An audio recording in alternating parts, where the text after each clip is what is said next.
Hello everyone. We're gonna do the "Can you hear me" thing, but hello, happy time zone. I was about to say to folks who celebrate. The whole point of that greeting is that everyone has a time zone, I think. But hello Sarah, hello Meow's my love language. Below freezing where you are, Sarah, that is very cold. It is pretty steadily in the 30s here. I think it's dipped below freezing a couple of nights. Overnight, it might go below freezing. Yay! You can hear. Thank you, Meow is my love language. And hello, Tom. Hello. Hello, Foxco. So much snow. Oh man, yeah. Some places have been getting snow. I saw snow twice so far this season. I had a layover in Minneapolis where it was snowing. I was really worried about like flight delays because it was a layover, but then I remembered it's Minneapolis and they know how to deal with that. It's not like when it snows in Dallas and everything comes to a standstill. But it was really cool to like fly in and just see the whole world, white and frosted, and then see a lot of snowflakes rushing by the plane window when we were taxiing. But then came back to Western Mass, and yesterday I was a little bit north of where I live. I don't think it has snowed at my house yet, but it started snowing when I was out and about, where I was, like, running errands, and that was so fun to see. So snow. That snow didn't stick, though. It was, like, solid flakes for maybe 30 minutes, and then it just turned into rain. But we're supposed to get a winter storm tomorrow, so maybe we'll get some real snow here. I don't think I'm ready for that yet. But yeah, winter storm of doom in Chicago, so there's a ton of snow on the ground. Oh man, yeah, I'm not ready for anything right now. I haven't processed anything about winter or Christmas, but I did set up some decorations. So welcome to Stitchmas, the Christmas season of stitching here on Twitch for our Stitch streams. I literally have not prepared anything else except that I did some of these decorations right before starting. So, and we're going to be doing at least one attempt at a holiday-themed cross-stitch. I'll say more on that later. I should go ahead and get started with our sub-shelf / follower spools. Start building out this spool here. Is the sound crackly for anyone else? Sarah said that it is. I am curious because I last minute had to switch out the XLR cable, which immediately fixed so many problems that I've had the last few weeks. But I know that this one is also not usually my most reliable one. I don't think I have any reliable XLR cables. That is something where I have so many cables, and yet none of them seem to be reliable. There is a faint crackle. Okay. I am not positive what to do about that, but good to know. And once I get my head on straight, maybe I will try a few things. So thank you for letting me know about that. Let's see. Little dusting of snow, big winter storm. Not much snow in Meow is my love languages part of the world. Not enough to be annoying, but enough to be noticeable. Okay.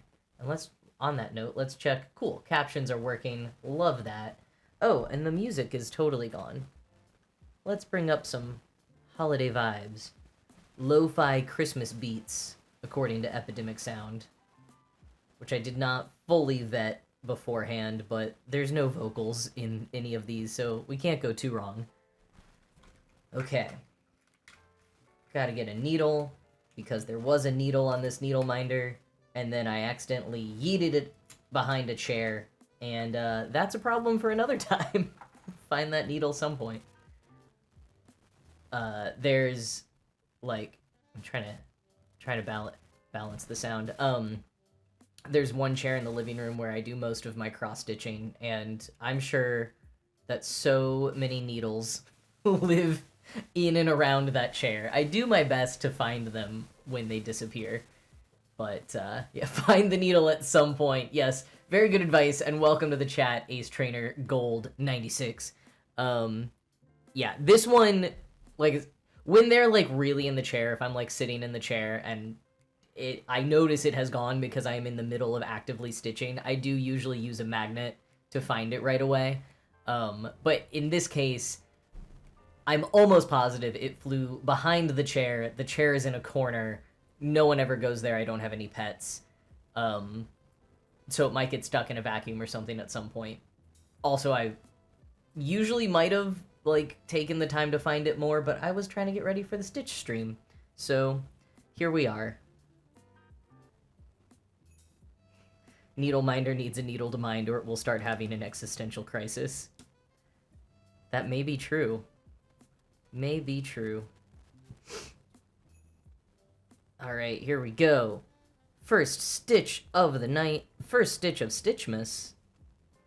Which really does not mean anything. It's just what I'm gonna call any streams until Christmas. I mean, in future years, I would love to do, I think I said this last time, the 12 days of Stitchmas and do just like 12 straight days of streaming. But that's not quite in the cards this year. Alright, just adjusting some cables so I can stitch around all these cables.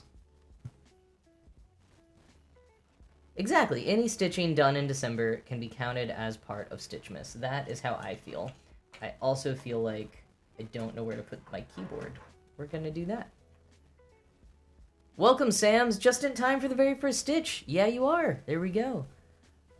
Sarah, the luxury of not having pets or tiny humans in the home. Exactly. It's, I am enjoying the years of no pets or tiny humans. Like, not that I'm someone who really leaves food out or really leaves much of anything out, but, like, you know, even as a tidy person, you leave things out. Or you leave needles behind chairs. You just knowing you don't have to worry about that kind of thing is a big relief. And that will be a big adjustment if and when I have pets and kids that I have to think about. So, like, even when I've had friends wanting to visit with their pets or kids, and I'm like, I got a lot of safety things I might need to do before that's okay. Like, this is bad to admit, but I don't have a single bookshelf anchored to a wall. They're just freeballing it on the walls. Like, I have all the heavier books on the bottom. But, yeah. Definitely should not have a rambunctious toddler in my house. Ah, yes, see, people with cats, like Tom and Sarah, have to be very careful about dropping their needles. Yes, happy Stitchmas to you too, Joe, as meaningless as it is. I mean, like all holidays, I think we make our own meaning. And I just realized, as I was setting up this floss, I was like, hey, cut this in half so you don't waste a whole bunch of it or make really tiny pieces for next time. And yet, I just realized I did not do that. So here we are.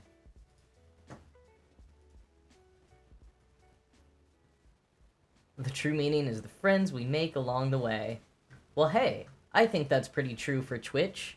Can make a lot of friends in the chat and elsewhere on Twitch.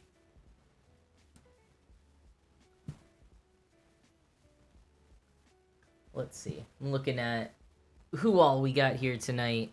And I think it's mostly folks who have been here before. But just as an abbreviated explanation of what I'm doing, since you might be like, wait, this doesn't match the pictures of patterns that are on the screen. This is the follower spools. How about the sub-shelf of follower spools? So I stitch a little spool at the start of each stream. The color corresponds to a range of numbers, and those numbers are the number of followers since the last stream. And then underneath, up here, is the shelf that's being built by each subscriber. Sort of subscriber month, we decided, so that the shelf can get built faster. But that's what's going on here. And you can put a command in the chat that I do not completely remember. It might just be spool to see the color range. let me try. Or I should look at my own channel. It's also on the about, so you could just like scroll down or whatever. But I should know this, and I forgot. I'm gonna find out.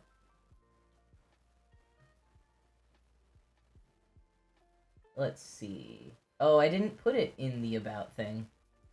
How do you do? Alright, we're gonna find... I don't even remember. There it is. Yep, that's how you do it. I wish that I could have better formatting on that, and maybe I just don't know how to yet. But, you know, some bullets, or even just breaks in text would be nice. But that's the color code for the spool shelf, for the follower spools.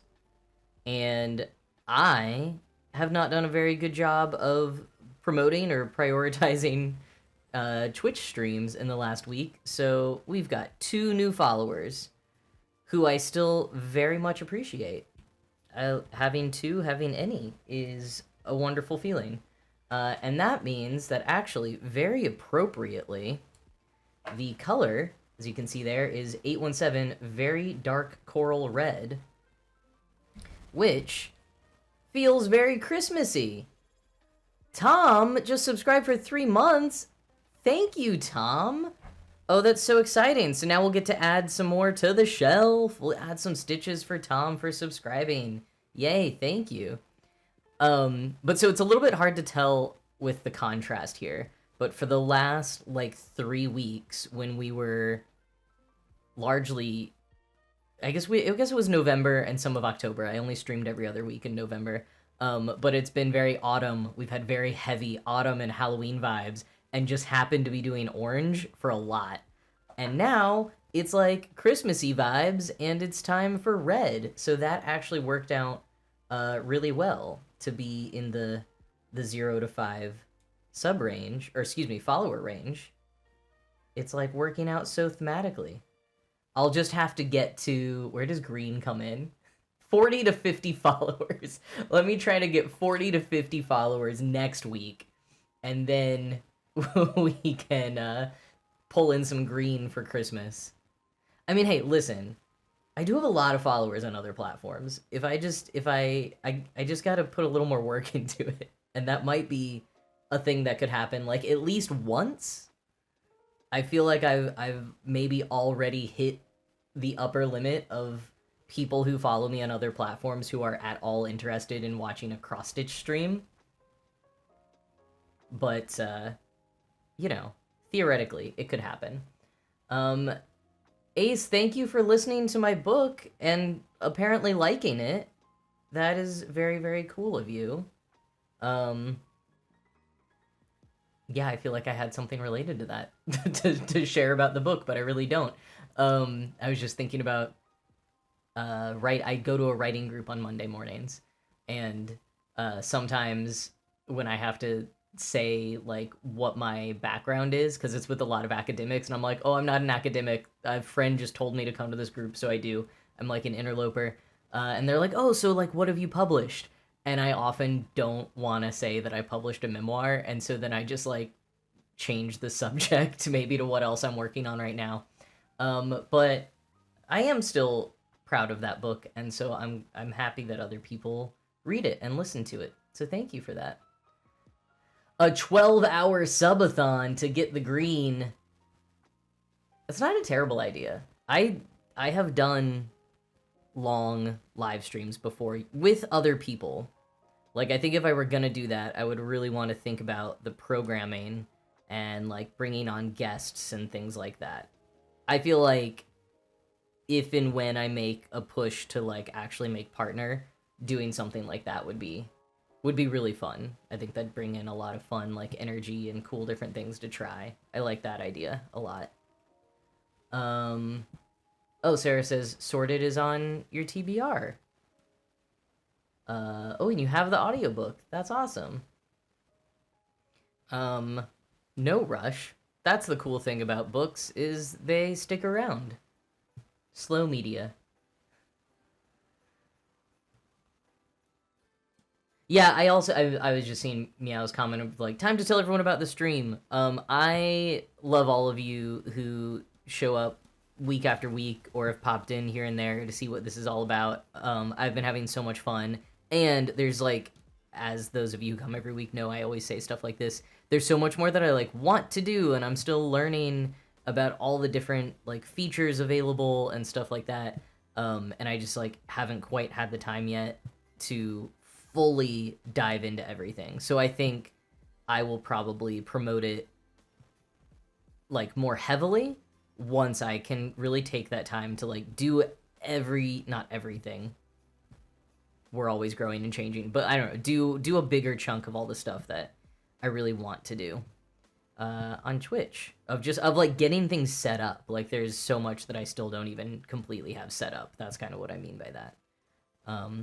But I'm enjoying also just like learning as I go and getting so much like advice and tips from all of you, and just kind of being chill and doing my little cross stitch thing while I learn it all. So yeah, that's my vibes on that. One thing that we will see what happens is I did ask for Christmas. I'm 35 years old and my dad still asks me for a very specific Christmas list. So I asked for a tripod that I think would work so that I can move the camera over there and up here, and it'll be like a bird's eye view that is not in my way of stitching and not in the shot. And just gonna continue working on trying to get this set up what I want it to be. But maybe I'll get that for Christmas this year. That would be very fun.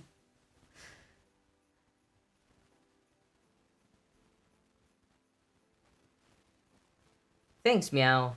I appreciate that support of saying that it's a good idea not to overwhelm myself with growth and just do it as I feel comfortable. And that's kind of like, that's advice that I've gotten, I think, even from some of you before, and like from some of my friends who stream, or like tutorials and like advice videos that I've watched. And so I've been allowing myself that. And also just because I've been like really busy traveling and starting a new job and trying to keep up with my other content. So I've been doing what I can and been trying to be okay with that. And like I have I have spent many hours setting up the things that I have. So it's like I'm also learning how much more time it really takes than I think I thought it did when I first dove in. And it is all very fun. I would happily spend all day working on it. But that is unfortunately not what I can allow my time to be at the moment. It looks like Ace and Sarah's families also do the same, of asking for very specific lists. Yeah, my dad is the only one who really does that. I think everyone else in my life is more either like we don't exchange gifts, or if we do, it's like a little bit more surprise, thoughtful, homemade kind of thing. But everyone's different. and that's what works for him, and it works for me because he also gives me a list. And there you go.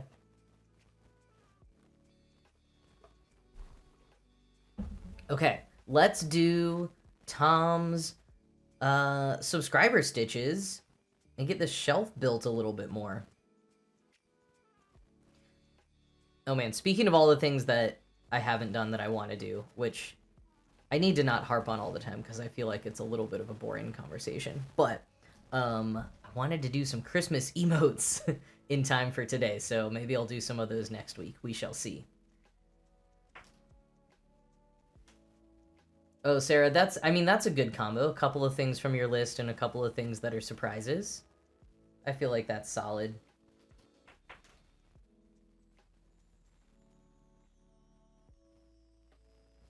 Christmas pumpkins. Yeah, what if I just put a Santa hat on the pumpkins?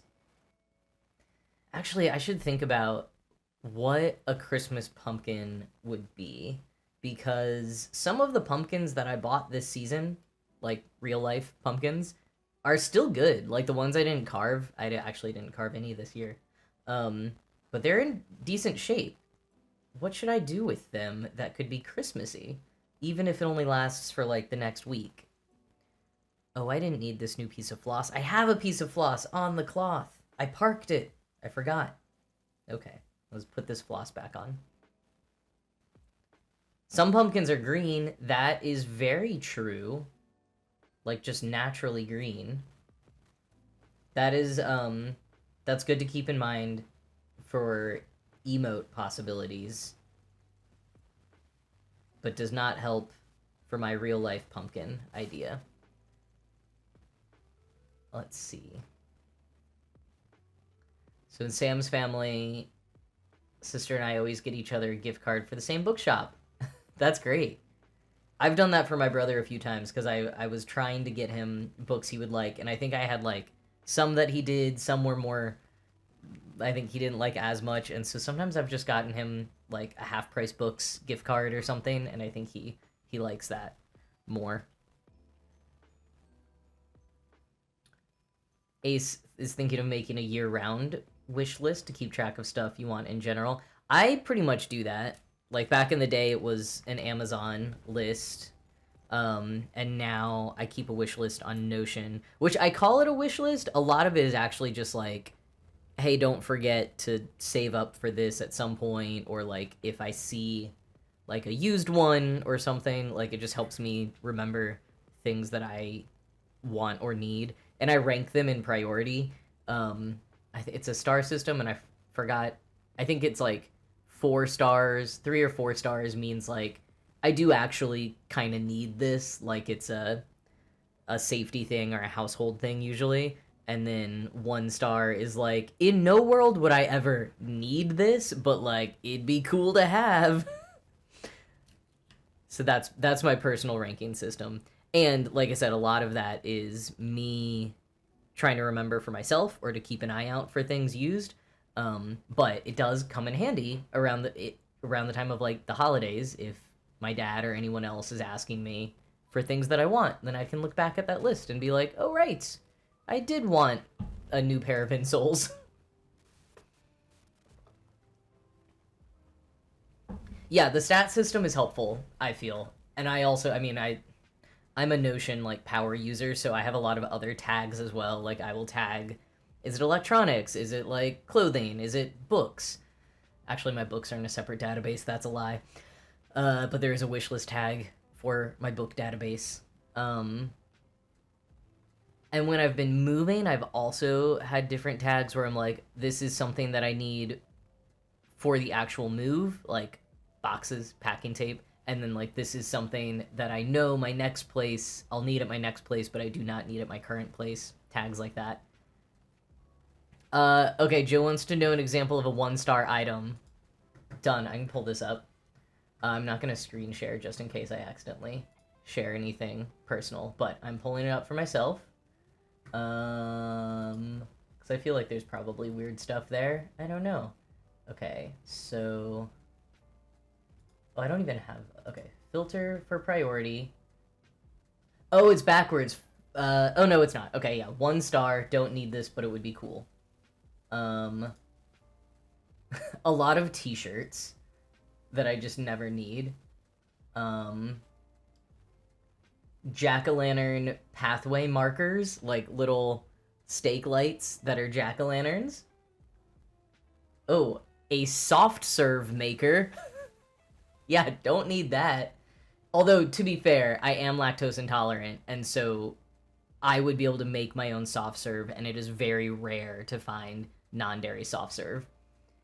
A Liquid Death branded cornhole set is also... Oh, this was... Do they still make this? It's a Tiffany lamp, but it's Pizza Hut. Let's see if this is still available somewhere, and I will link... Oh, no, I don't want to open that browser. Let's see. Copy. I'm gonna show people if this one is still... Oh, yeah, it is. Okay. Am I allowed to put links? I'm gonna put a link in the chat if I can.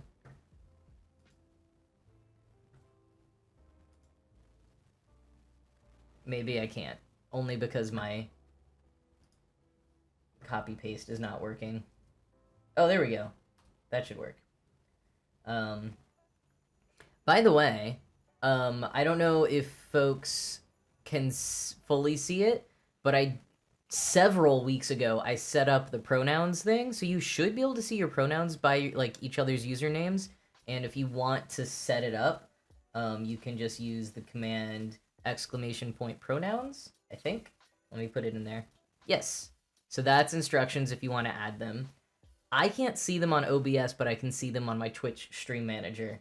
And I think you can see them, like, if you're just watching on my channel, like most people. So you can let me know. You can also peruse that lamp. We do have an ad break coming in about 10 seconds, so I'm going to work on setting up the next Stitch thing while we do that. We'll pause on the wish list. Chat is collectively elevating the priority of my new soft serve machine. I love how much you all like the soft serve machine and the Etsy lamp. $400. I forgot it was $400. That's so much money. Not that I was ever gonna buy it, but if it's, you know, custom made, that could be worth it. Okay, what was I doing over here?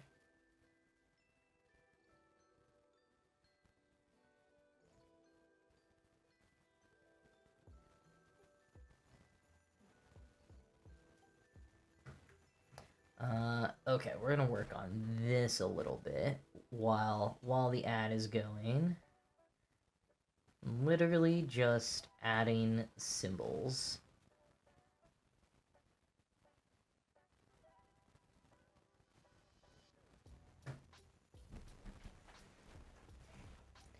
Oh, now the ad has started. This is what always happens, is one thing says that it's starting in like 10 seconds, and then it changes to starting soon. And then it actually happens. But when it changes to starting soon, I always think that it's already happened. And so I stop saying and doing interesting things.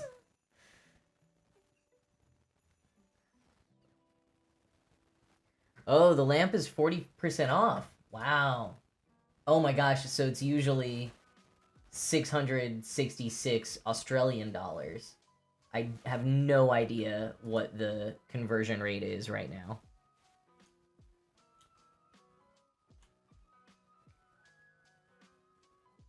Oh, come on.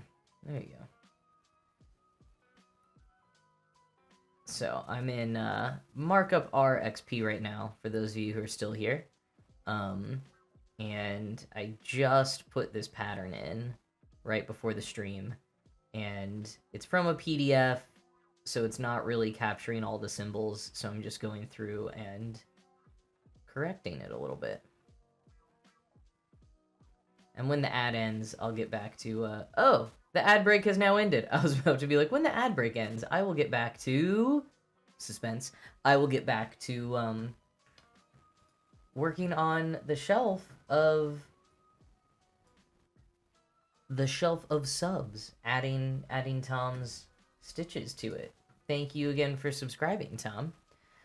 When I'm over this way and you can fully see Santa, he looks like he's like not in real life, but he's like put on as a visual effect.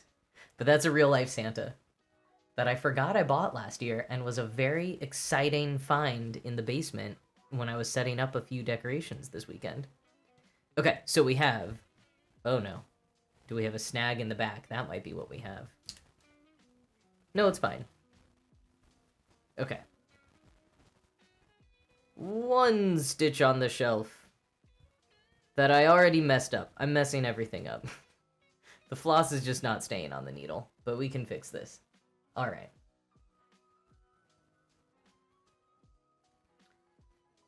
But yeah, pizza Tiffany lamp, soft serve maker. Those are some examples of things that I do not need, but would be cool. Okay, finally, a working first stitch. Stitch number 1 for Tom. Stitch number 2 coming in. Coming in hot.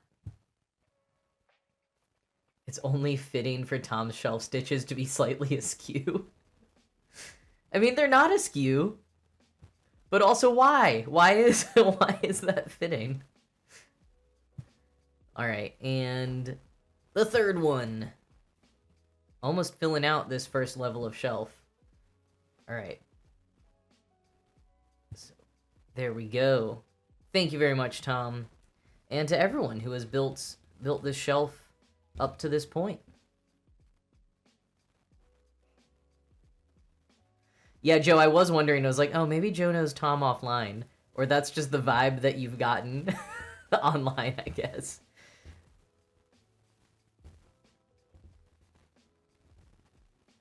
You exude askew vibes. I mean, yeah, we can't have your part of the shelf being too straight. That's the main thing. Oh, I'm having a heck of a time. Oh, but I don't need to do that. Okay, good. I'm off the hook. Okay. So let's switch over theoretically to this little guy. Real small little pattern. There's nothing wrong with straight per se. That's very good. Do we still have the horseshoe emote? That might have been... Yeah, there we go. That's our gay emote. Our safe space emote. Okay, so the story of this pattern. I've been watching a lot of Parks and Rec, and I wanted to be like, the story of this pattern is that it's a pattern with a story. Very Perd Halpert. What is this? Perd Halpert? I forgot his last name, but you know, you heard with Perd on Parks and Rec if you watch Parks and Rec. Okay, so I made this pattern once early on in my cross-stitching days, and I turned it into an ornament that I gave to my mom for Christmas. It is from the Just Crossstitch magazine. I actually thought it was from World of Crossstitch, so I'm not sure about that. But yeah, it's meant to be like a gift tag, but I feel like most people receiving it as a gift tag are going to turn it into an ornament anyways, because what do you do with such an ornate gift tag? So I made it an ornament.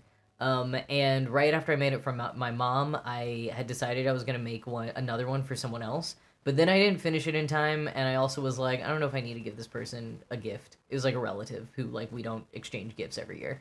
And so it was left undone, and I have yet to fully decide what I want to be, like, the main thing to be stitching in December for Stitchmas Stitch streams, because I was thinking, like, oh, it would be nice to, like, finish something, actually complete a project, but a lot of the ones that I'm excited about are more ambitious and bigger projects that I would not finish just on Twitch in the month of December, and I'm not going to be I'm not going to be stitching them outside of Twitch because I have so many holiday gifts that I'm trying to finish outside of Twitch, and I can't work on those on Twitch because people might see them.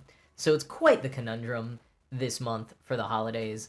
But then I remembered that I have this little guy that I haven't finished, and thought that could be fun. I think the only issue is that I did so much of it that the main parts I have left are, like, the really annoying parts. So, yeah, I think I might actually adjust this hoop, and we'll do the bottom. You can't see my mouse. But if you look at the picture in the bottom right, the little bottom where the snow is under the sign is the main thing that I have left to do, except for a couple of things I need to fix where it looks like I missed stitches, and back stitching the words North Pole, and the kind of gold, which is supposed to be French knots, but I did not do. But I also couldn't find that floss when I was getting ready for the stream, and I have remembered where it might be, so we'll do a little bathroom stretch break. I'll put the BRB screen on at some point when we get to that. Oh, but before I really get started on this, let me I have to reach over. I have a holiday drink in one of my holiday goblets. I should move my keyboard before messing with all this glass. This is a Fezziwig ale. I think it's an ale. Like the character that inspired it, this spiced ale is warm, festive, and worthy of a celebration all its own. Its full body accompanies a deep malt character, sweet toffee notes, and rich dark caramel. I love Fezziwig.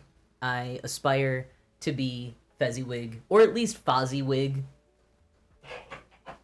from A Christmas Carol and A Muppet Christmas Carol, respectively. Is this twist off? It's domestic, it should be, but it is not. But anyway, that is my holiday beverage to kick off Stitchmas. And yeah, this is I'm very proud of this goblet. Got Holly and Ivy, and it's gold rimmed around the top.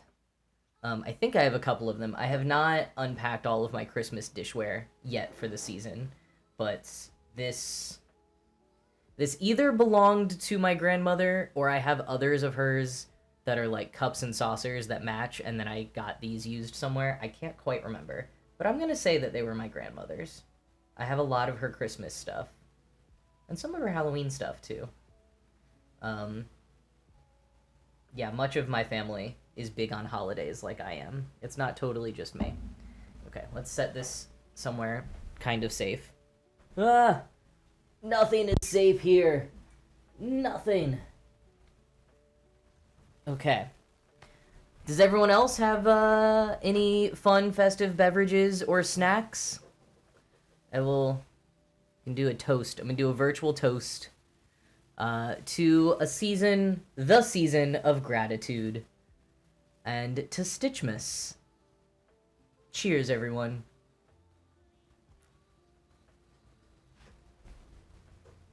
Very, very brown ale. A little lower on the spices than I was expecting. Let's see here. I am going to take a minute to readjust this hoop. So, I think we're going to see if I correctly set up the Just Chatting screen a long time ago. Maybe I didn't. That doesn't... Oh, I know. I know what it is. There we go. Alright, so... Can you still hear me? That was the problem last time, was that I had not put sound on this scene. Yay, Sarah can still hear me. I assume that's what the yes meant. But yes, cheers with water. Ooh, chai latte Christmas cookie flavor Meow had earlier. That does sound tasty. I love chai. Sam is cheersing with the rooibos tea, which, yeah, it's like reddish. I feel like that's Christmassy. Christmassy enough. All right, get this hoop going.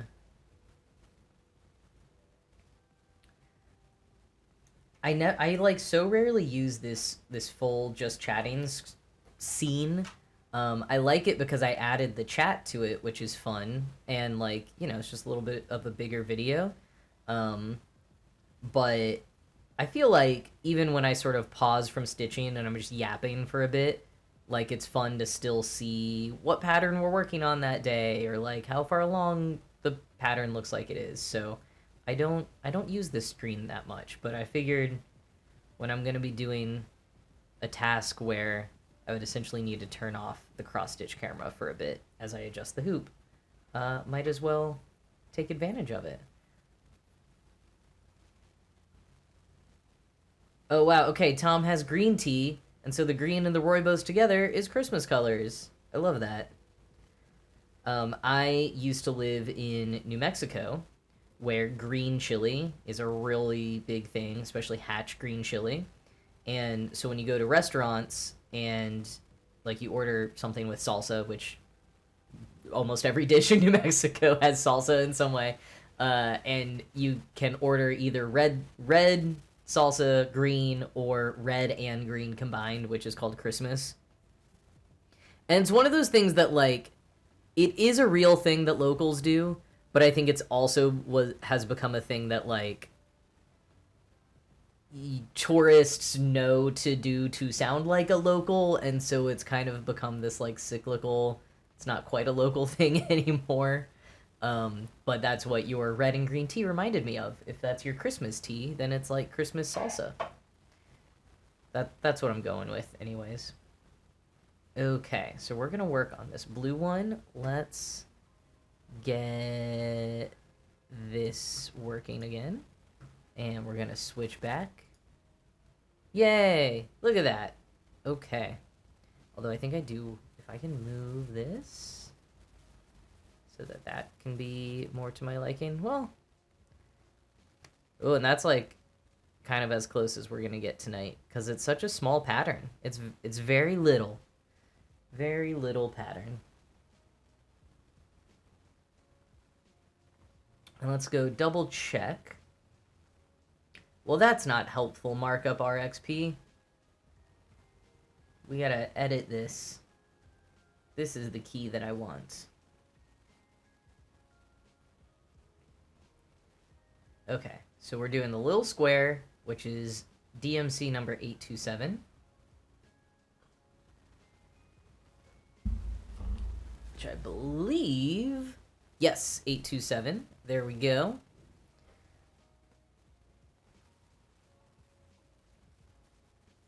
All right, so we'll do a little snow pattern here. Not super setting myself up with success. I just have this tiny amount of floss. I might end up just recycling. Not recycling. I have a jar of all of my little bits of floss that I keep forgetting to look up what that's called. People call it something. The little bits that you cut off of floss or yarn. And speaking of yarn, is anyone knitting or crocheting tonight? What crafts and projects are people working on? I neglected to ask that earlier. Tom, are you working on your 72nd Christmas gift for someone? My floss fragments have also just been in a jar for years, like since I started. I did like a bigger pickle jar, not that big for a pickle jar, but a bigger sized jar. And especially when you like push them down, like it takes a long time for it to fill up any space. So I'm not really even close to this jar being full yet. Mikey's knitting a hat for their partner. I love that. Does your partner know? Is it a holiday gift? Is it a surprise? I hope they don't watch the stream if it is. But that's very sweet. I love that. Tom is indeed on his 72nd holiday gift for someone. But in the final stretch, that's great. Wait, Joe and Mikey, are you Joe, are you said partner, or you're just like responding to he knows now? But that's fun, Mikey, that your partner is sitting right next to you, getting a hat knit for him. Oh, great. Okay, that's very fun to know about the two of you. This is a good context to have. Well, Joe, I'm very excited for your new hat when it's done.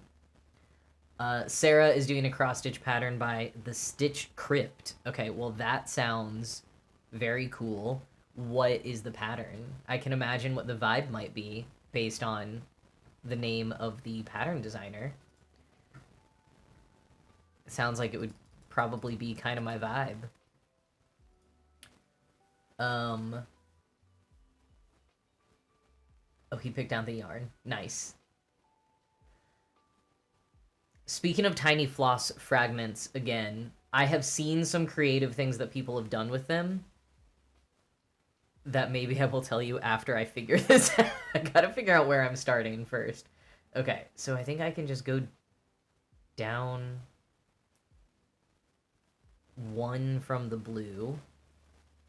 If I go over like 3 stitches of blue and down 1, I think that's gonna be right. Which is, we gotta start strong here with a loop start from the front, as is my preferred method. Uno, dos, tres. Okay, yes. Ooh, this is a very spirally pattern.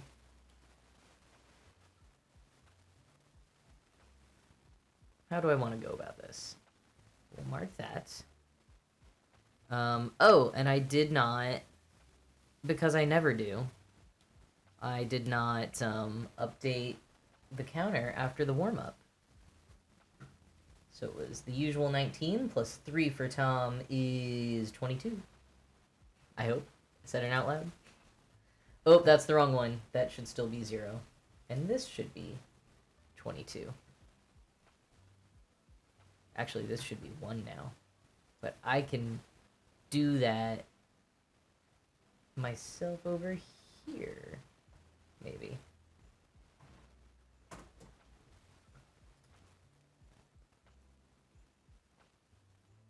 Maybe not. I'm doing something wrong. Always doing something wrong.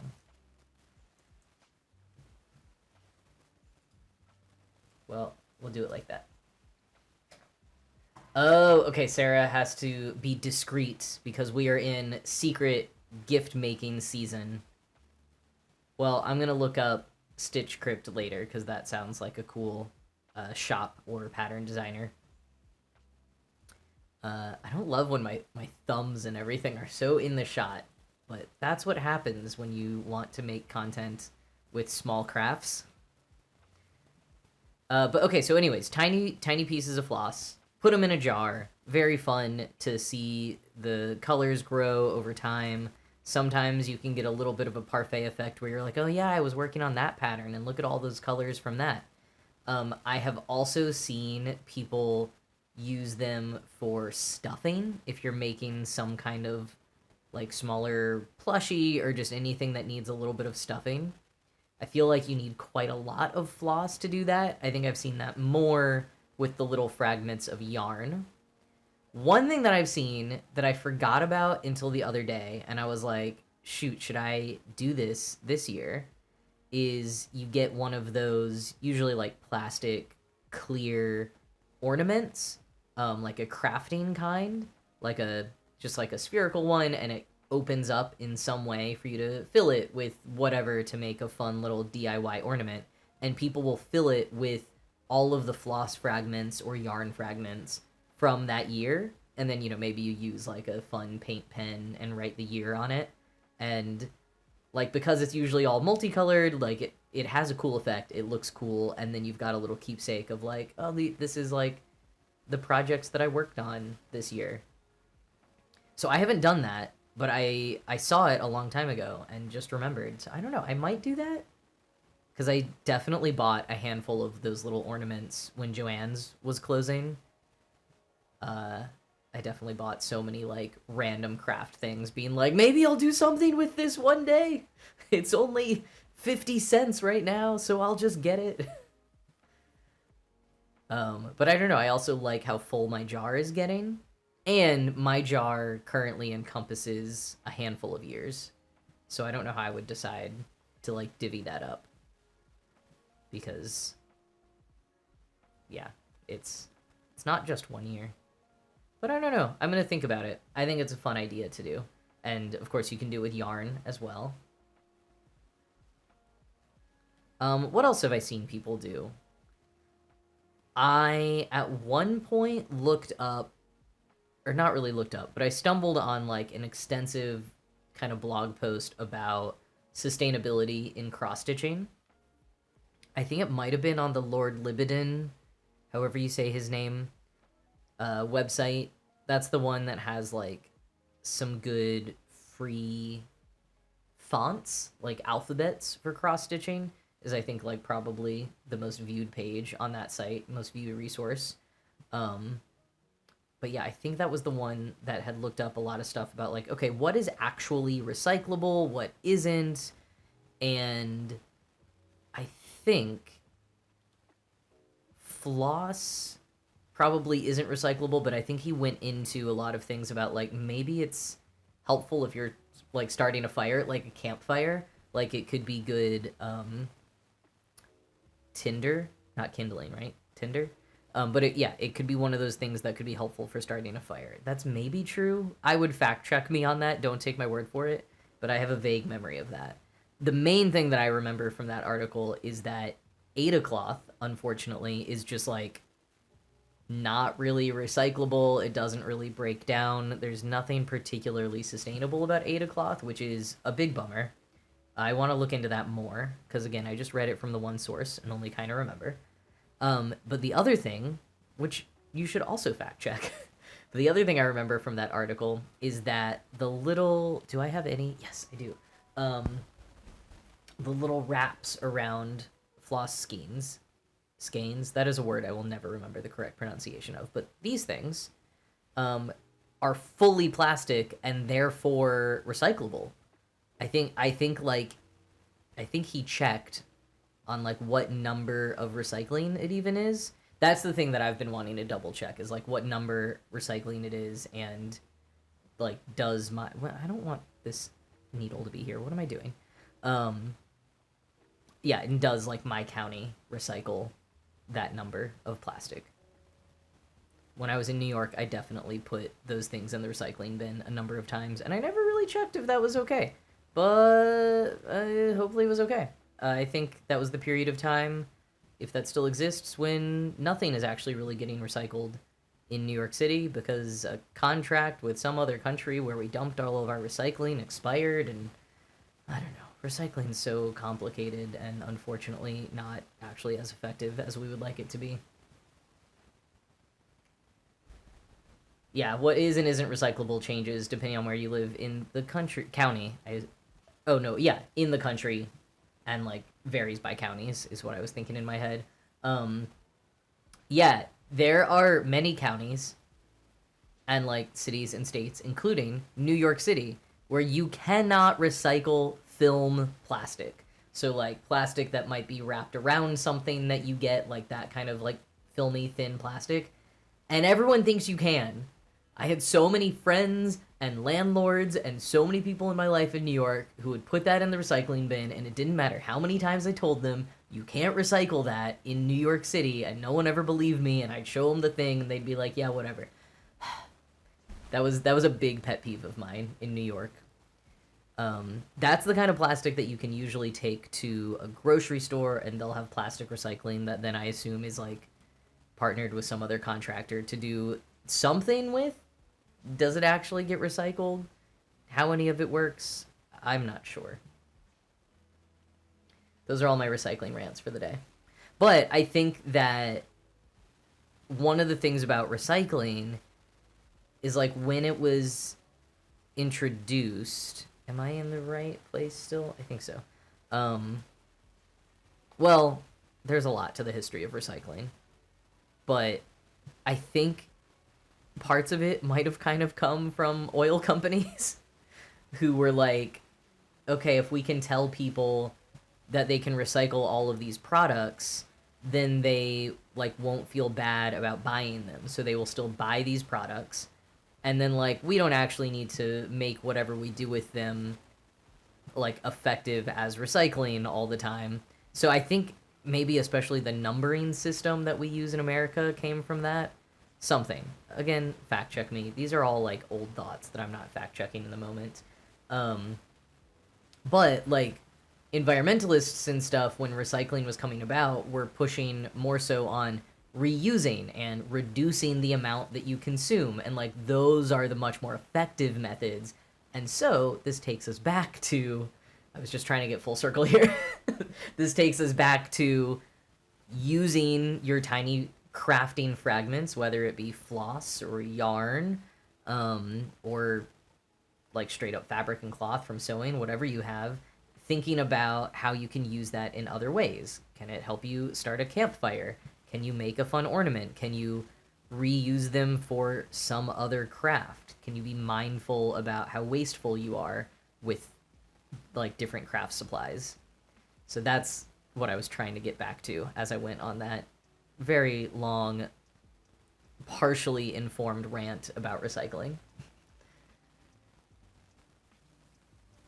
Ooh, yeah, Tom, I am not shocked that Japan is organized with their recycling.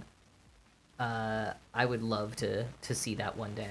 Maybe I'll just have to look up some videos about Japanese recycling systems. That actually sounds super fascinating to me.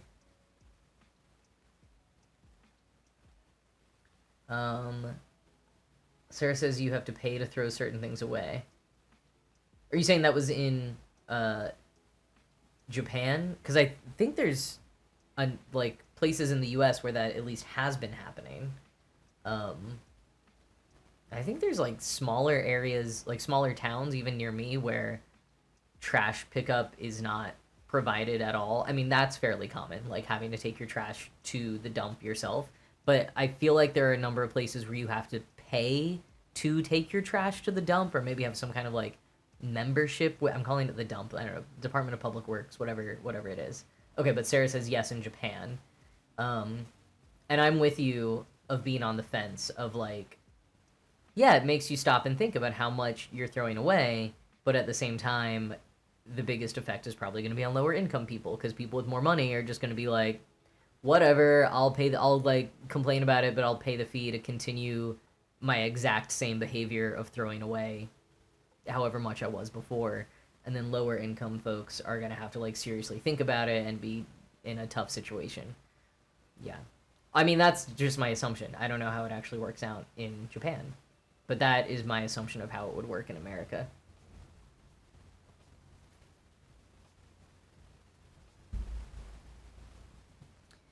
Okay.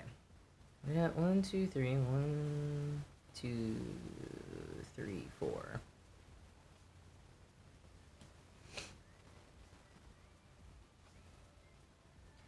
Does anyone else have like cool, I'm tempted to say hacks, that's not really the word, but like other things that you do with leftover craft supplies, or even things that you've just seen? And I totally missed that an ad break has been in progress, so to anyone who is not subscribed, you can't hear me apologize right now. I'll apologize again when you get back.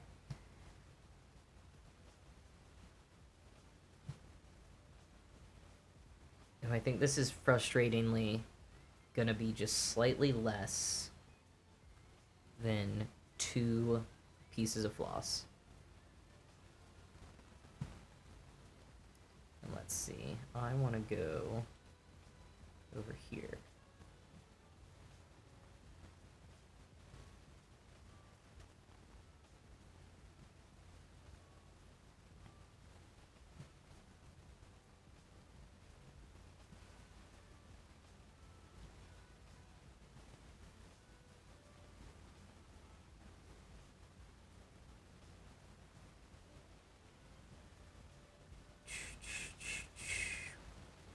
All right.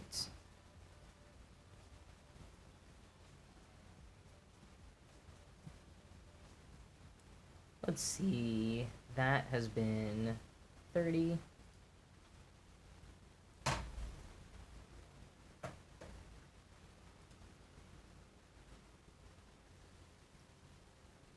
Oh.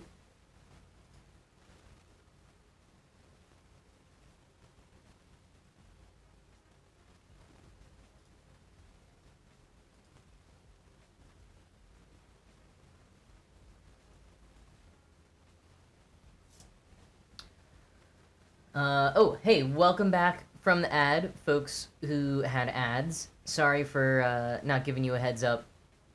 I totally missed it. But catching up a little on the chat of, I guess just Sam's sister makes lots of knitted socks, and every now and then someone gets a pair of very colorful socks made of the leftovers.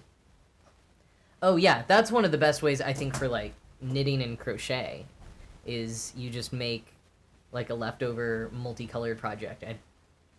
I believe there are a lot of patterns out there that specifically encourage you to do that, which I think is super cool to see.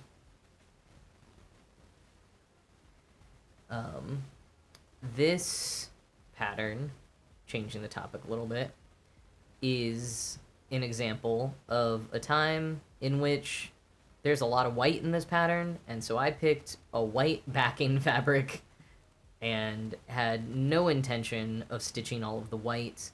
I don't think I did the first time I did this pattern. Honestly, looking at it now, especially since the white is supposed to be like fluffy snow, I kind of feel like I want to stitch the white. However, I'm working on a gift project right now that has so much white on it, and it's something where the backing is not white, so I have to stitch the white, and I am using up so much white floss that I don't think that I can spend any more, and I don't think it would look great on camera to just be watching me stitch white on white. So I don't know, I kind of feel like I want that to happen for this pattern, but I maybe don't want it to happen on a live stream. Oh, hey, Dor. Welcome to the stream. Welcome to Stitchmas. Sam, yeah, I feel like it would be more difficult to use up leftover cross-stitch floss. Like, if you just have a large collection of floss of lots of colors, if you maybe, like, inherited a big bag of different colored floss from someone who gave up the hobby, or like from thrifting or something. I've done that a few times. And you really wanted to use that up specifically, then like you could try to find a pattern that uses those colors. Like you could be looking for patterns with that in mind. You could design something that uses those colors. But yeah, it's not the same, really the same, because I feel like, well, I don't have great, yeah, like this, put that there. This is like the piece of floss that I just cut off. I can't use that for anything else. Stitching wise. So that does feel a little bit different. Oh, static got loud for a few seconds and now it's gone again. Yeah, that does sound about right. And I don't know what to do about that. When I was saying that this microphone, or this cable, has given me problems before despite being more reliable tonight, like that's kind of the vibe that it's had before, unfortunately. I guess I need new cables. I bought some new cables a while back, and those are the ones that have not really worked.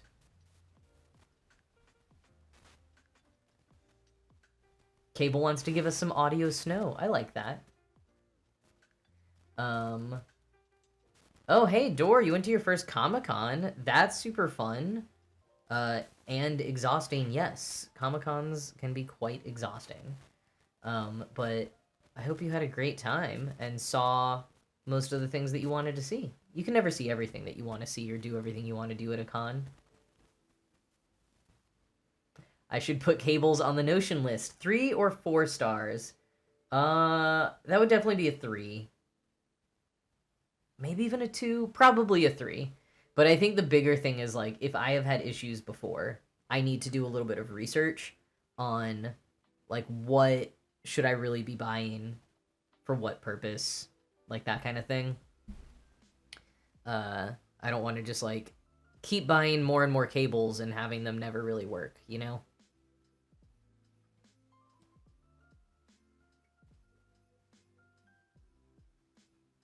Oh, man, you made the event TikTok, Door. That's pretty exciting. I helped make videos for a conference one year, and it was a lot of fun to, like, pick out people who were doing fun cosplay, or just, like, were down to have a good time doing whatever silly idea we had for social media. So that's very cool that you got to be a part of that. I think that stuff's always pretty fun. And spending a lot of money is a little inevitable at Comic-Cons. Especially if it's your first one and you haven't been to one before, then that's a lot of fun to you know, get to support artists or buy whatever it is that you're interested in. And over time, you remember to start budgeting that when you think about going to a Comic-Con, because it's so hard to get carried away at those, or so easy to get carried away, excuse me. I was just thinking last night, as I scrolled Tumblr while falling asleep, about a conference that I went to. It was a small conference in Austin, Texas, and it was like a nerdy kind of Comic-Con, and I feel so bad I cannot remember the name of it right now. But I went there, gosh, like I think within the week of Our Flag Means Death Season 1 ending, and a bunch of fan artists already had, like, stickers and buttons and merchandise. Like, if they had already had maybe, like, I like prints of like some of their drawings, I'd be like, okay, yeah. But like to have actually got merchandise that you'd have to like order to make, like stickers, I was like, wow, fan artists are just like so on top of things. It was just such fast turnaround. And that was one of my like my more favorite like artist alley fan experiences in my life, was just seeing how quickly the fan artists made all of those products, because there was such huge enthusiasm. There were also so many cosplayers already, which was amazing. That was very fun.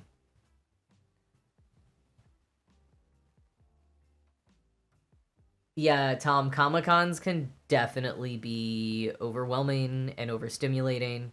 Um, yeah, I would look up some of these like smaller ones, like the more local Comic Cons, where, maybe only a couple hundred people in total attend, and you get a lot more of the kind of like community vibes. People really like make friends and get to know each other throughout the weekend. And also, I don't know how much bigger conventions do this. I never saw it. Maybe it's different now. I haven't been to one since the pandemic. But a lot of the smaller conferences will totally have like quiet rooms. They'll have rooms set aside that might have like bean bags and coloring books, and like the whole point is everyone goes in there to be quiet, and to just like take a little time away if you've gotten overstimulated. So you could keep an eye out for like some smaller local ones that might have some like accessibility resources like that. That would be my recommendation if you want to give it a try one day. 52 pounds of badges and a sticker from one stall. Well, that means that that artist must have been making some really rad stuff. Oh, Sarah also has good advice, Tom, of going with friends and having a fidget thing to keep your hands busy. You could take your cross stitch. You can stitch during That's a little bit harder. Like knitting during panels, I think is easier than like crochet or especially cross stitch, because you don't have to like look down at your hands or a pattern quite as much as with cross stitching. Um, but now that you're cross stitching, that's a good fidget thing to keep your hands busy. Or noise canceling headphones like Door.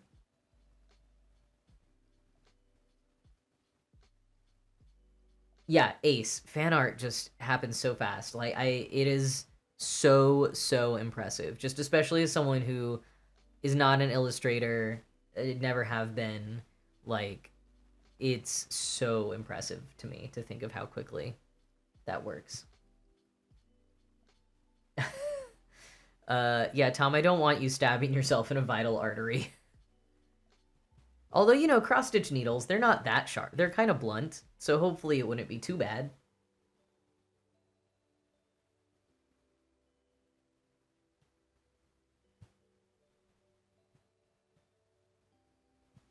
And yeah, Door, sometimes that's helpful to your budget when certain artists run out of the thing that you want, or don't make exactly the version you want. It's a good way to not spend the money that you maybe would have otherwise. Always want to support artists when you can, but also gotta gotta think about your budget sometimes, or at least most of us do. Ooh, okay, we're getting to the end of these little snow spirals. One more blue stitch, and that'll be the end of it.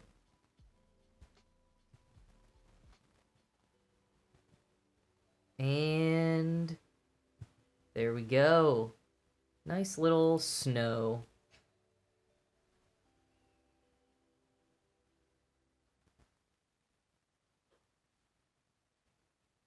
Oh wow, less than a day turnaround on new Pokemon fan art, according to Ace. That's wild. Oh, good reminder from Door that security won't let you have scissors or needles.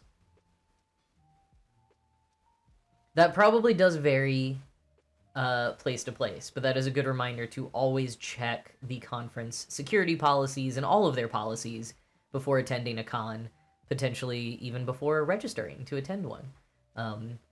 because the bigger ones are going to have a lot more security measures, but the smaller ones also will really vary in what their measures are. So very good to double check that.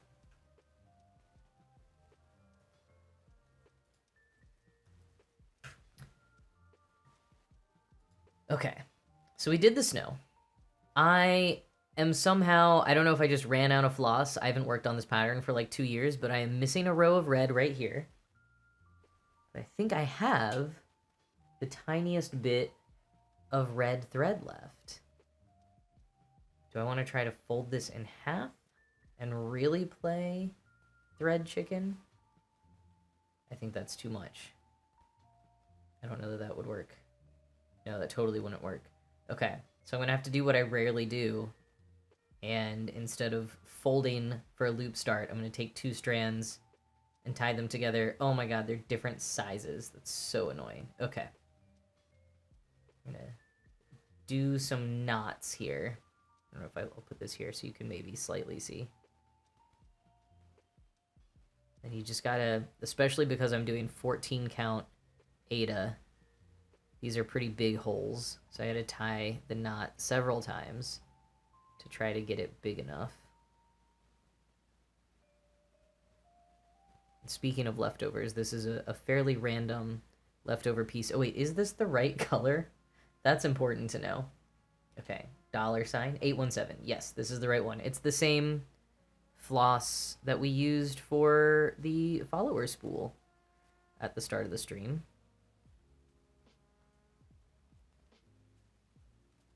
And Sarah, thank you for saying the snow looks nice. I think it's a cool pattern. I like it. Looks snow nice. Okay. I didn't see that at first. That's good.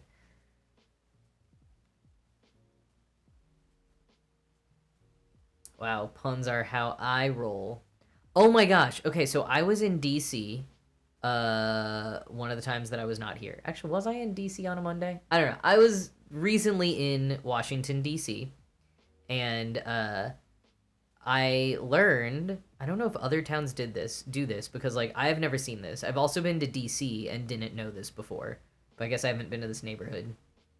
The street I, like they have G Street, H Street, I Street, J Street, but almost every business, their address that's written like on the front of the building doesn't say letter I. It spells out E-Y-E, like I Street. So it's like, this is 47 I Street, E-Y-E. Like, they just fully all spell it out.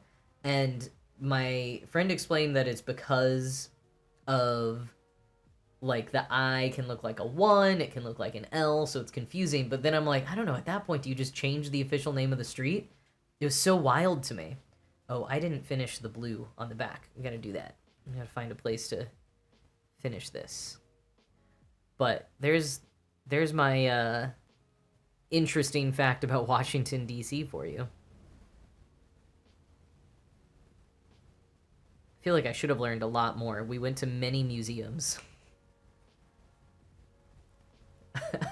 I was in DC one of the times I was not here. Yeah, you know, I actually just got back from like a very long multi-part trip where I was going from one place to the next place to the next place without coming home.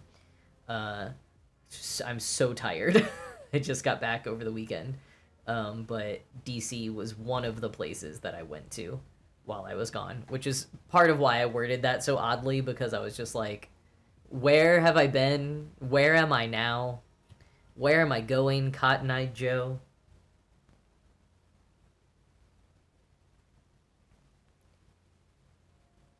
Eyes look like... I don't actually know if you wrote it. Did you write an L? So I think like a capital I can look like a lowercase L in a lot of fonts. This is all very largely dependent on the font.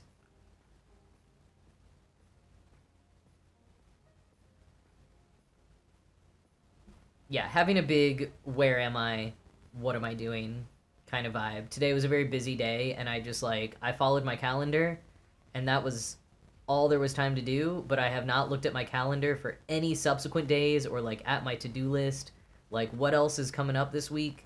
I have no idea. How am I going to do everything I need to do this month? No idea yet, but I will figure it out soon. I'm just not there yet in terms of having had time. Okay, so we're going to start from the back because this was the little knotted start. I'm not going to tug it too tightly because I don't want it to come out. And we're just going to do these 4 little stitches here. Oh, I'll finish this. Okay. So we're doing more of these.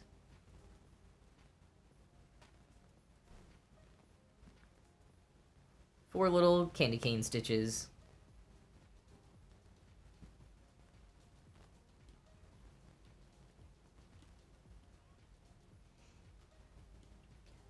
Folks who have joined since I asked earlier, did you bring a project or a craft that you're working on? And folks who already chimed in, if you've got any project updates, drop them in the chat if you want to share.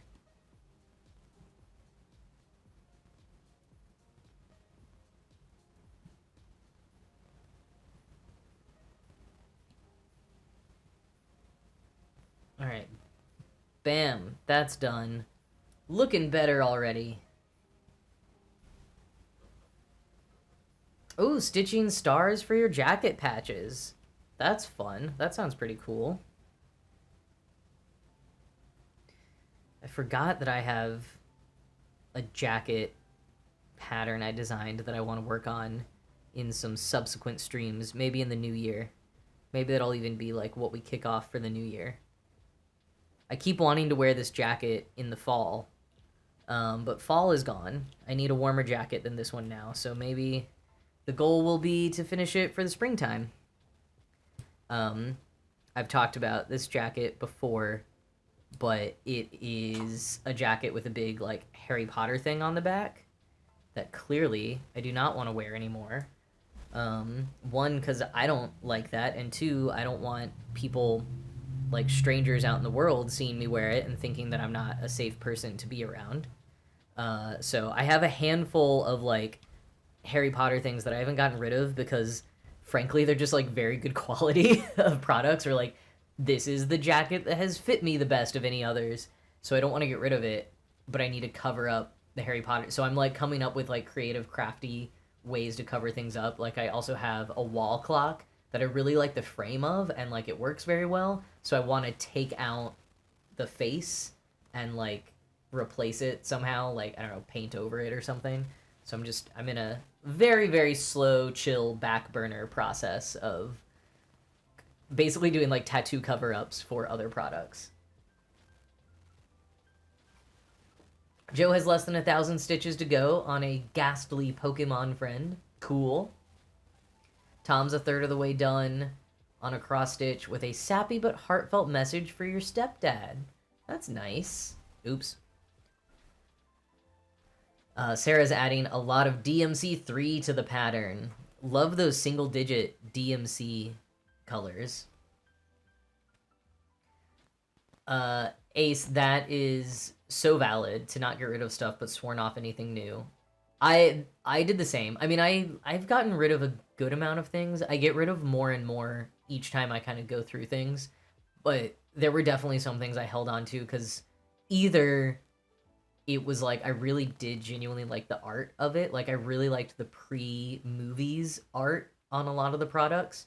Or it was something where I was like, I don't know why I would ever want to buy it again, but, like, I'm never going to spend money on this franchise again. So, like, let me hold on to whatever this is just in case I ever want it, because I'm not going to buy it again. I guess that's mostly the books. I don't know. That was, like, a justification I had. But yeah, definitely not buying anything new. Sarah's idea is great, though. Change the genders of all the characters and add trans colors to some of them. That is very funny. I love that in theory. I think in terms of things that I'm either wearing or displaying in my home, like, I just want it fully gone. Like, I think that's such a funny idea, and I want to completely delete it from my house and person. But that is hilarious. and I might think of other ways in which that is applicable. Like maybe a craft for someone else who I think would be into that vibe.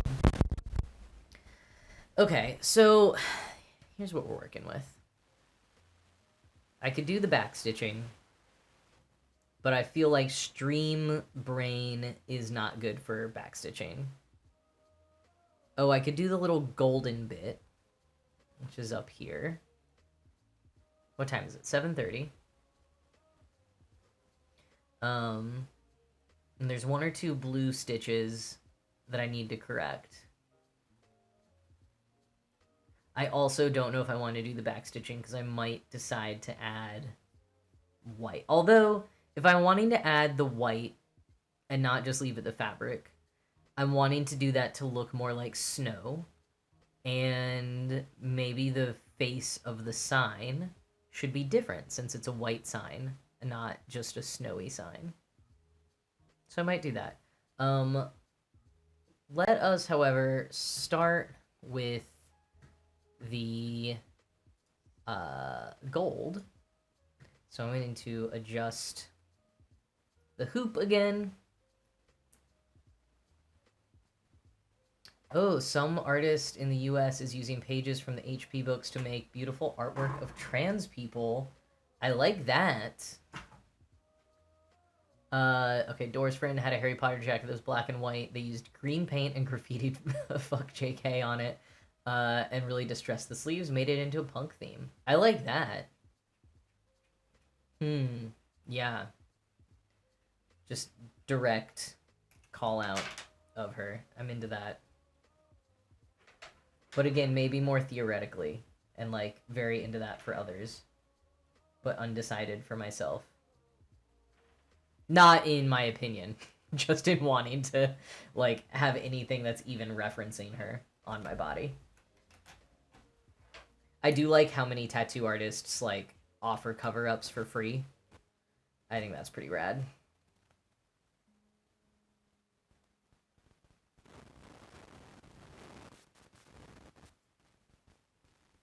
Yeah, Tom, if you do remember that artist, please share.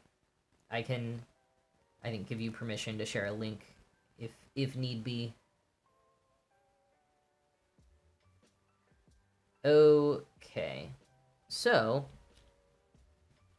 I want to go get the gold, which I'm going to go for gold. Which is not in this room. So I'm gonna put up the BRB screen just for like a minute, but or actually maybe I will run an ad. I'll run a 30-second or a 90-second ad while I am gone. And so that is a good chance for us to all take a stretch, go to the bathroom. I'll put the BRB screen up for subscribed folks, maybe. How about that? And then I'll do the ads so that those can play while nothing exciting is happening. And then I'll be back with some gold floss, hopefully. Although, why is this not working? There we go. That's better. Okay. So, I will see you all again in about 90 seconds. All right. Go stretch, get some water, go to the bathroom. I will be back soon.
Cool, yeah, I had mute on that whole time.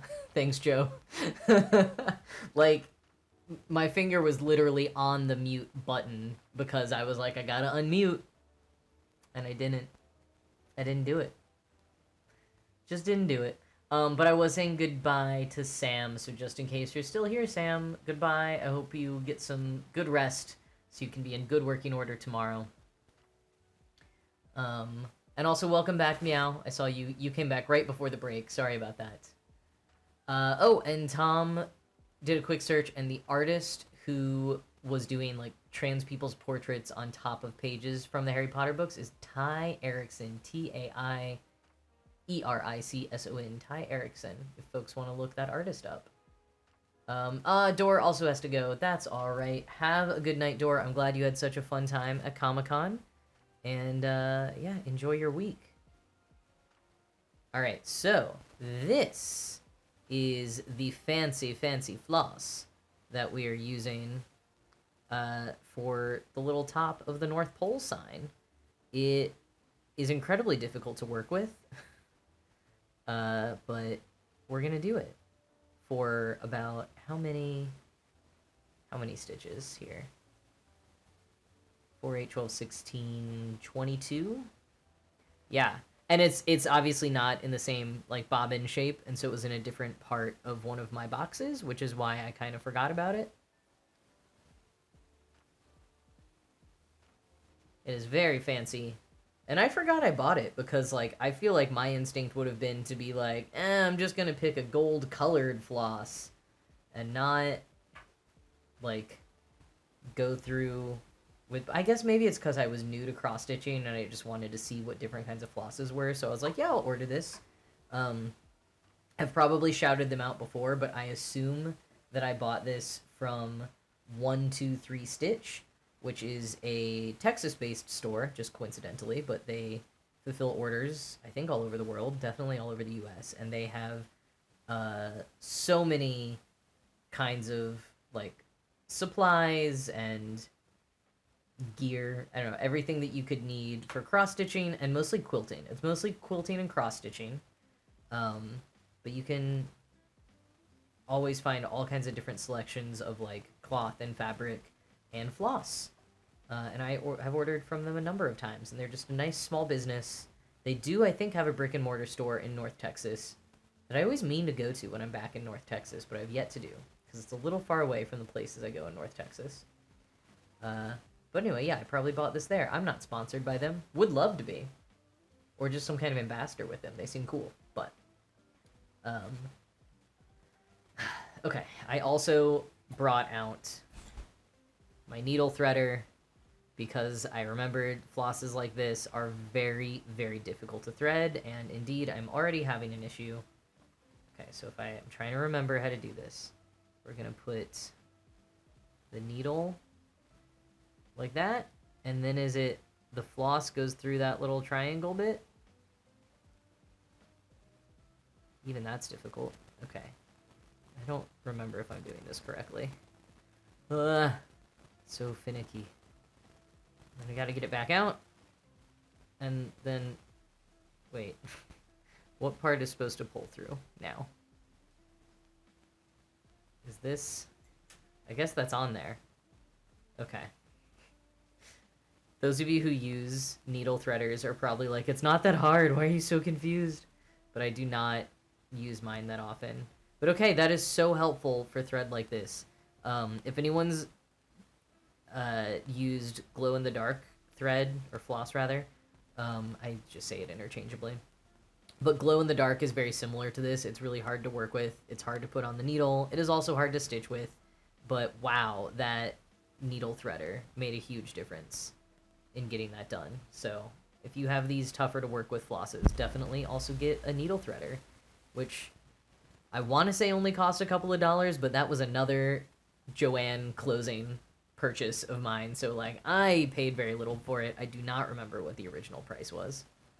Ooh, this is very fun. Let's move the camera up just a hair. What makes it hard to stitch with? That is such a good question. It's not smooth. It's very... what is the best word to describe it? I guess, yeah, very rough. What is the opposite of smooth? Rough.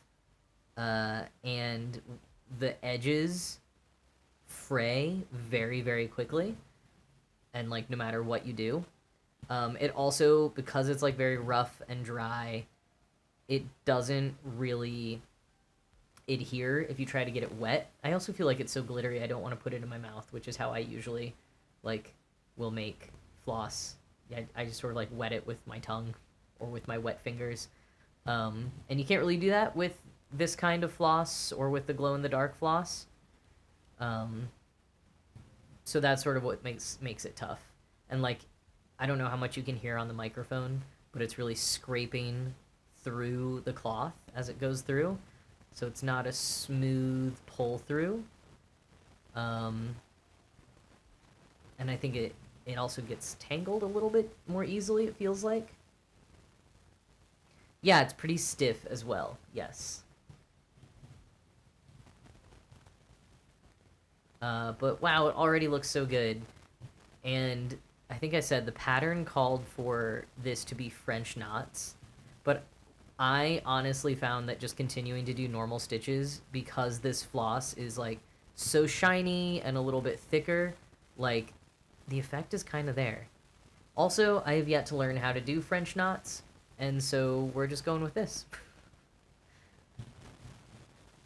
Wow, this is fun and feels so Christmassy to get this out. I'm glad that I actually found it and remembered that I indeed bought it at some point. But yeah, see, I'm having a little trouble getting it all the way through every time. Is it this? Let's pull this out. Let's try to...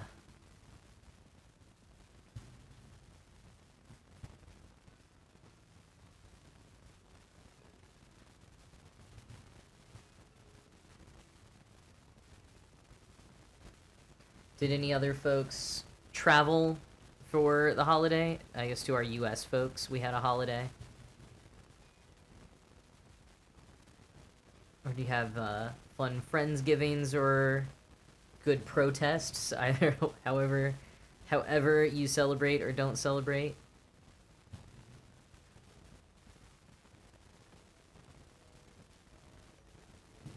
I heard that a sort of acquaintance of mine, actually I don't think we even know each other, but I heard him speaking at a thing that I was at, and he spent his Thanksgiving with the Wampanoag people, and it was like just like an indigenous, obviously not celebration, but yeah, some kind of event that they hosted, and I was like, wow, okay, I gotta look that up for next year. I think it happened in Boston, which is a little far from me, but it sounded really cool way to spend the day, learning and listening a lot. Okay, something's really messed up here. I got some big knots happening back here. Look at all that. Oh no. I might have just broke it. Oh boy. Oh, Melby, thank you for subscribing for 3 months even. We'll have to add to the shelf in just a minute. You might have saved me from dealing with this golden floss by giving me something else. The pattern called for knots, so I will not. Joe, that's very good. And perhaps true. I mean, maybe if I just keep that on the back, and we'll just... Does that work? I'm just gonna leave a knot on the back and see if I can get away with that. Because I'm gonna, like, do a felt backing, so no one's gonna see the back. Everyone who likes really neat backs is gonna be so horrified. But that's okay with me.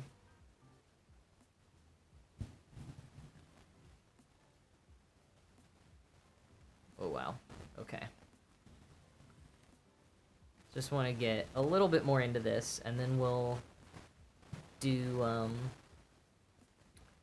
a few stitches for Melby subscribing. Oops. Okay, but see, this I can prevent. I think. Yes. Bam.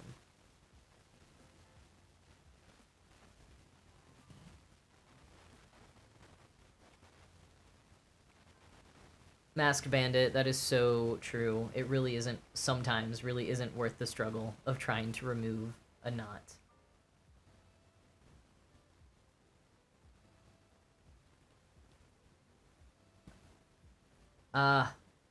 Melby, did you reach the breaking point because you had, like, a frustrating crafting thing happening? Or just, like, you'd been at it for so long, you needed a dinner break, a supper break? How do I attach my felt backings? Such a good question, Sarah, because I don't super remember. How did I do it on this one? I really just, like, bookmark tutorials and have to go back to them each time. I just dropped the needle threader. I feel like this one was kind of complicated, where it was, like, a few different layers of different things, and, like, ultimately, I think mostly just used tacky glue or fabric glue. I didn't sew anything. When I've done it where I'm doing like a felt or fabric backing and the pattern is staying in the hoop, that's a little bit more straightforward. You kind of do a running stitch around the edges of it, or you can, like, there's some way of stitching it where then you just, like, pull it like a drawstring. Yeah, I would just really recommend YouTube videos, because I'm definitely not going to be able to explain anything in detail right now, because I just always have to look up a video every time. Ooh, felt with adhesive on the back. That would be really good for this particular project, where I'm going to cut it down to size and not leave it in the hoop. So I have seen that. Yeah, I think I've seen that at craft stores. That's a great suggestion. Ooh, handmade paper. Does sound difficult for printing on. Yeah, I can understand getting to a fed up point with that. Well, take a break, eat some food. Those are two things that always help at least a little bit. Good PSA from Masked Bandit, that fabric glue can discolor your fabric or threads over the years. That is such a good point, and I'm now thinking back to my childhood, and I feel like fabric glue discolored, like, fabric we were sewing with, like, right away. So, wow, I had forgotten about that. Such a good point. Yeah, I'll have to look up how to finish this. I also don't know what I'm doing with this. Now that I think about it, like, I'll probably give it as a gift to someone. And I was like, I'm not going to do gift projects on stream in case someone's here. Well, maybe they aren't here tonight and won't see the VOD.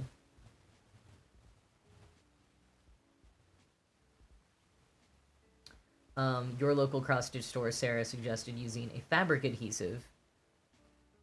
Yeah, I've just been trying out all kinds of different methods, so I do not have one particular one yet. A lot of my projects I've just framed over the years, so I sort of settled on a decent but probably not recommended method for that, of just lots of stock paper and sometimes felt and lots of double-sided tape and masking tape, and it doesn't look great if you were to open it all up, but it does the job. But I'm getting into more creative ways of wanting to finish things. I mean, that's one of my motivations for wanting to get back into sewing more, is, yeah, to, like, put cross-stitch on a pillow or something, like, so I'll sew the pillow. And I did have, like, one weekend where I got my sewing machine going again and sort of relearned some of the initial basics and was having so much fun with it. So I just need to do that again. Again, finding the time to do things. But I'm feeling very optimistic about finding time as time goes on, because I finally have a more stable job that isn't draining and hopefully will not change in a couple months. As someone who's just kind of been like a freelancer and gig worker and artist forever, I'm used to having my entire schedule just turn upside down every few months, and that is very exhausting, and it is hard to stick to things consistently, which I feel like content creation, you have to be consistent, and that's always been one of my biggest problems. But even just like learning things and like doing hobbies, like being consistent so you don't forget what you did every time is really important. So I'm excited. I'm still like transitioning into this new job and a lot of new lifestyle things, but I am optimistic for some of that more stability and consistency and what things I might be able to do when I have that consistency.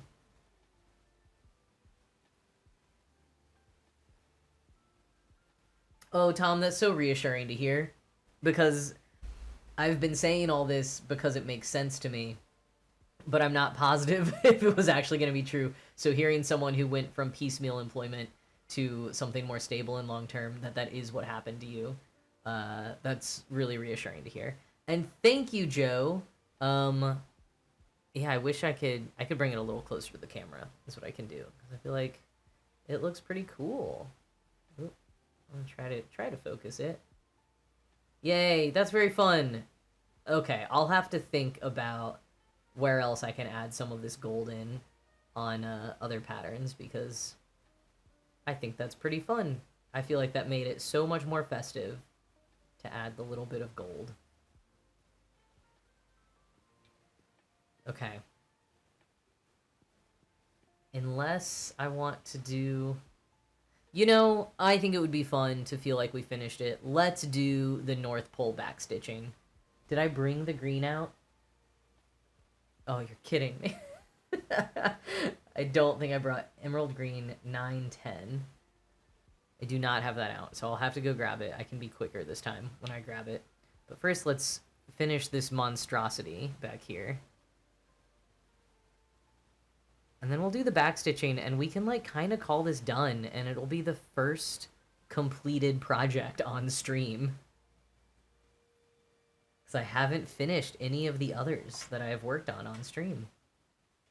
So that would be really fun to actually... We can kick off Stitchmas with actually having finished something. How about that? She's high maintenance, but gorgeous. Thanks, Meow. I could do gold for the North Pole. Ooh, I just dropped a bunch of it. I could. I think I like the pop of green. And I was really saying that I want to do more gold for... what I meant was for, like, other patterns that I'm working on. Just any other Christmas things I'm doing, or maybe, like, whatever else... Oh, I dropped it again. Whatever else I decide to do for Stitchmas. Just remembering of, like, yeah, maybe I could change something up to be gold. And add that little bit of festive spirit. It's very fun. It is also getting all over my hands. But I suppose that is okay.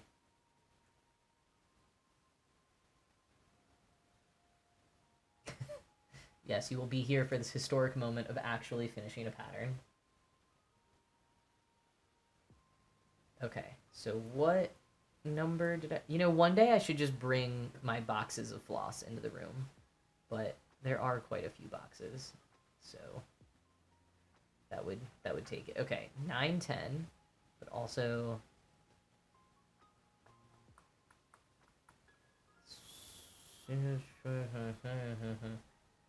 Trying to do math in my head.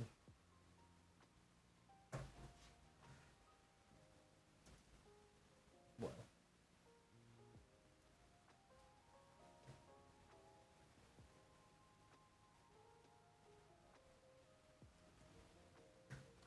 Okay, so this... and this... Great. And... Just remembered...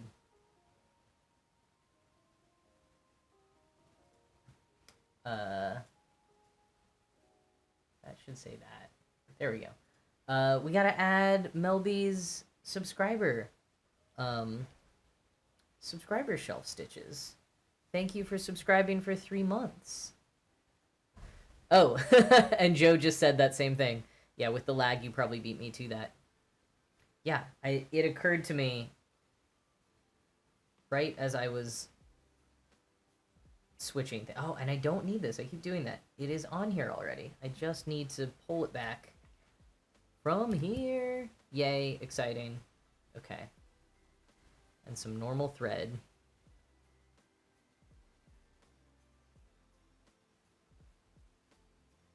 Oh. Okay, let me put this up for a second. All right.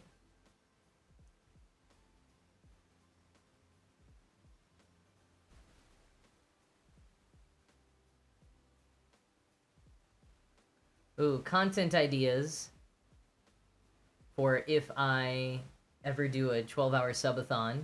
I could do a tour of my floss collection and fabric if I have a bunch. I only have a little bit of fabric so far, but maybe by the time I do a subathon, 12-hour stream, maybe I would have more. So that's a fun idea. I have been working on a TikTok / reel / short about my floss organization because there was this hack that I tried and I've been using it to organize, but I have not finished organizing. So I like filmed some of the before stuff and the in progress stuff, but I need to finish it so I can film the after and finally put that together. That wouldn't be a full tour, but that might happen. Melby, how am I choosing shelf thread colors? Let me put in this handy dandy command in the chat to tell you. Bam. But yeah, it's kind of like a temperature blanket in knitting or crochet. Or people do them in cross stitch too, but not blankets, just different patterns. So it's a different range, and the range is based on the number of followers gained since the last stream. Okay, there seems to be enthusiasm around the floss tour. So I gotta ask, what would be in a floss tour? Is it just like showing what colors I have? Is it talking about like where they came from, what patterns they were for? That's kind of what I thought. Is it also maybe the tour of like how I organize? Since two people are like, yeah, floss tour, I want to make sure I'm understanding it correctly if I were ever to do it. All right, let's do Melby's 3 subscriber stitches. Getting closer to the end of this shelf. That'll be so cool. Then all of these spools will be stabilized. All right, we got 1,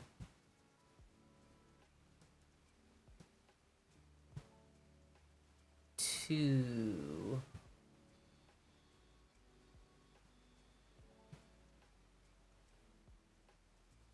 and 3.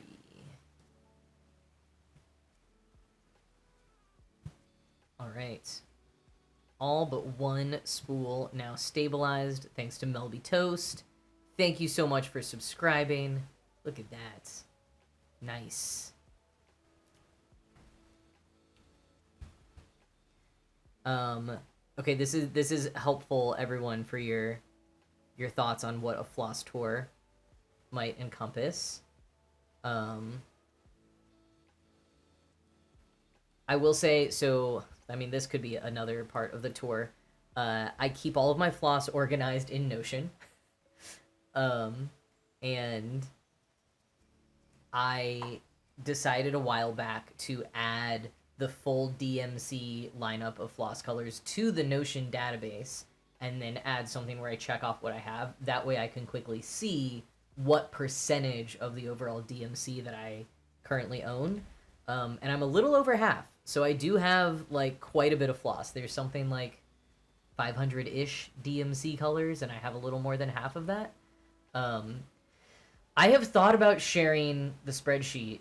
So I think when I've talked about like expanding things in terms of like starting a Discord so we can have a show and tell moment on the streams, I want to do something like that. And then I have thought about like, I really like this warm-up thing and the color range that I do, but maybe if I were to ever have something else where I'm having you all like pick colors for a pattern. Like I've seen this more from like knitters and crocheters, but I'm trying to think about like what could be a fun way to do that for cross stitching or for me.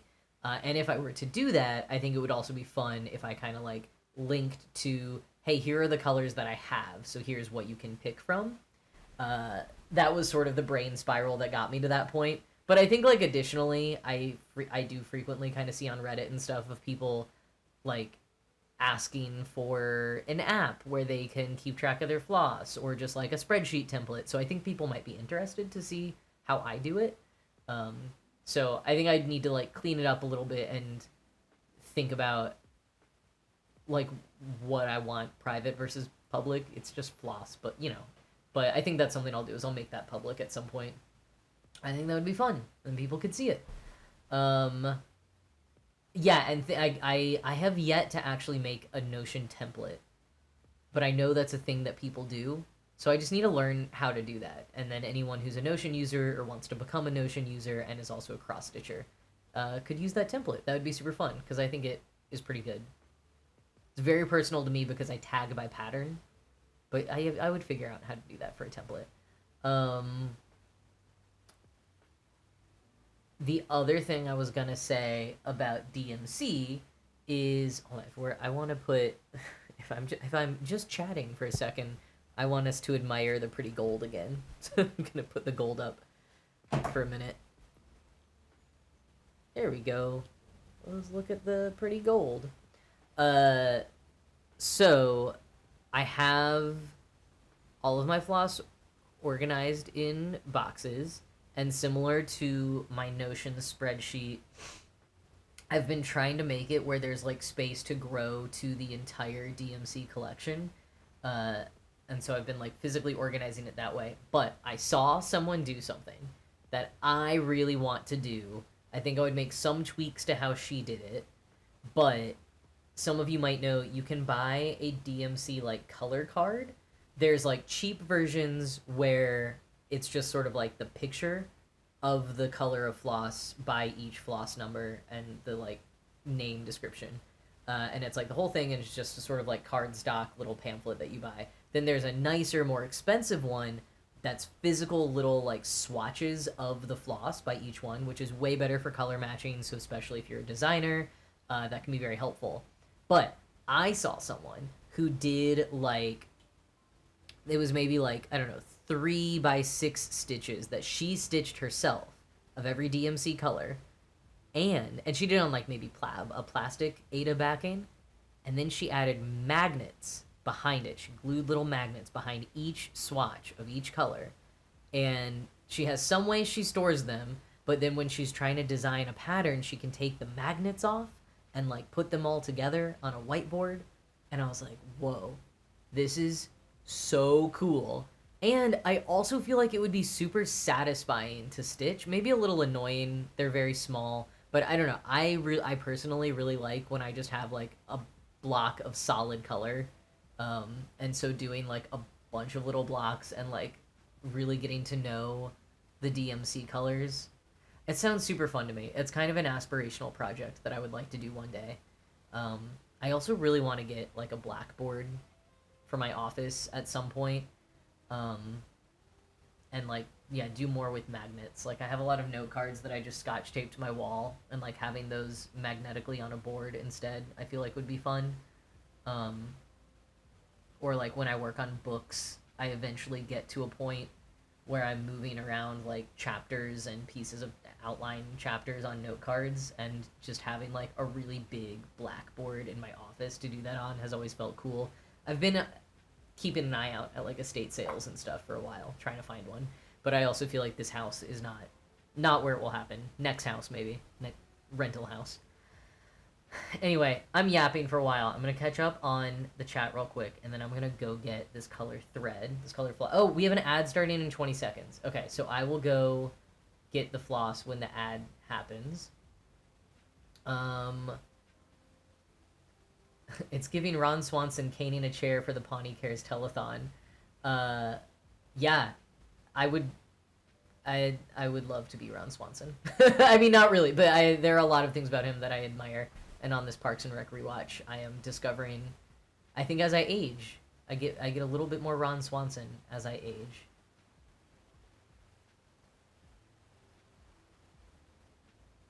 Ooh, for a subathon doing a chaos wheel. Ooh, okay, Tom, I literally have like a prize wheel that I bought it for a prop for the experimental theater company, but I kept it and paid for it. I could totally do that. Oh, these are such good ideas. I need to remember to write them down after this and write your names down to credit you for them.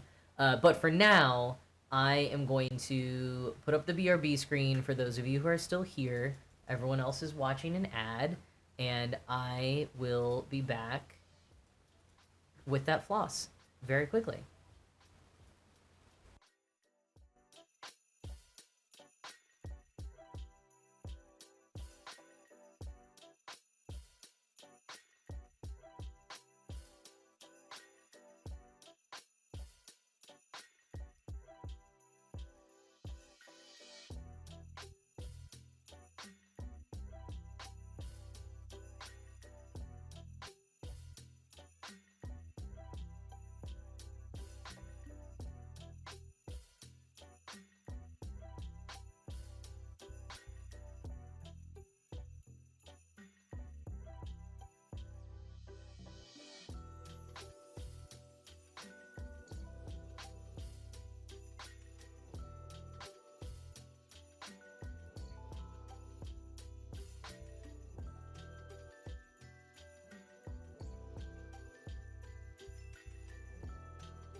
Hello, I am back.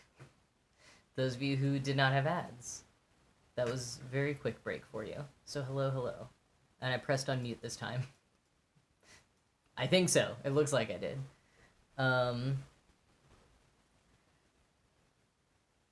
Okay, so get the.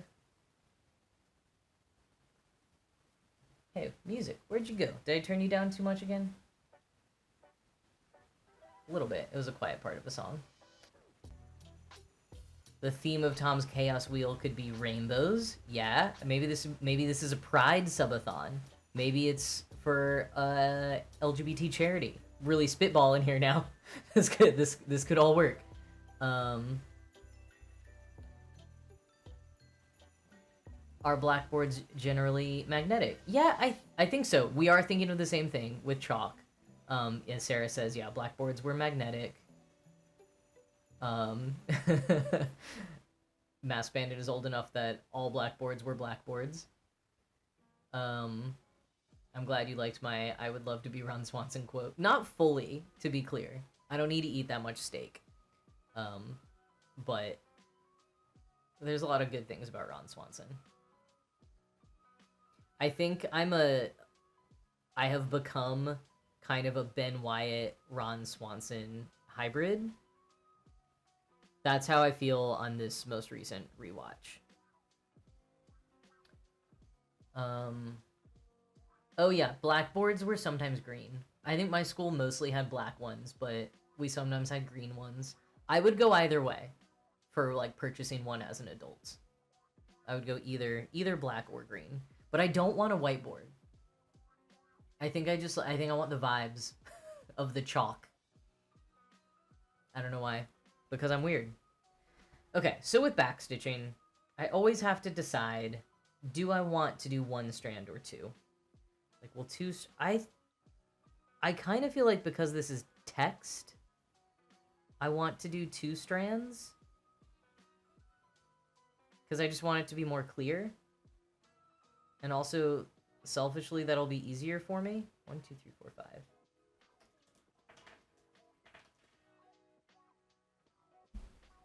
Oh yeah, sound of chalk on a chalkboard is a big irritant for a lot of people. So I totally get that. My 3rd grade teacher was allergic to chalk, which was wild to me. Because she was like, she probably retired shortly after she taught me.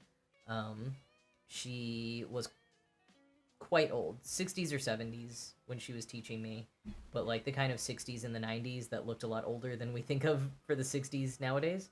But that just means like for decades she'd been putting up with like irritating, I think it mostly made her like cough and sneeze, but maybe had skin irritation too because she used one of those things. It was like a metal tube that kind of looked like a thick pen, and you stuck the chalk in it so your hand wouldn't touch the chalk. She used one of those, which now that I think about it might have also been ergonomic. But yeah, that was wild to me that she was allergic to chalk and became a teacher despite it. And if she'd stuck around a handful more years, she probably would have had a whiteboard. I meant stuck around teaching, not stuck around like died. Yikes. Although I am almost positive she passed away. Both because of math and human life expectancy, and because when I was like a senior-ish in high school, I was at Half Price Books, and I found a really cool copy of Hamlet. I actually have this, but I guess I won't show it because then I would government name her. But it had her name written in the front, like first and last name, and because I had her in 3rd grade and therefore did a lot of penmanship with her, like I distinctly recognized her handwriting, and I was like, this absolutely had to have been her copy of Hamlet. And listen, she could have totally donated a copy of Hamlet while she was still alive, and the timing of it made me think she had potentially passed away and like her books had been donated there. And so I don't know, I just wanted to share that and say that she was a lovely woman and one of my favorite elementary school teachers. And yeah, good teachers are great, and what a sacrifice to have stuck with being such a good teacher for so many years when the writing utensil you had to use every day made you miserable.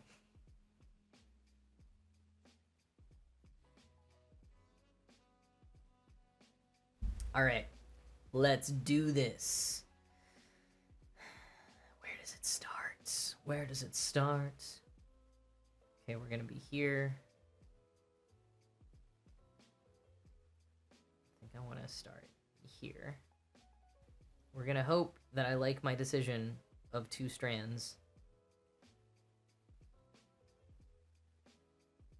Although I guess, actually, I think it'll be okay to do over 3 at a time. Wait, no, go here. I'm being very indecisive with how I'm doing this.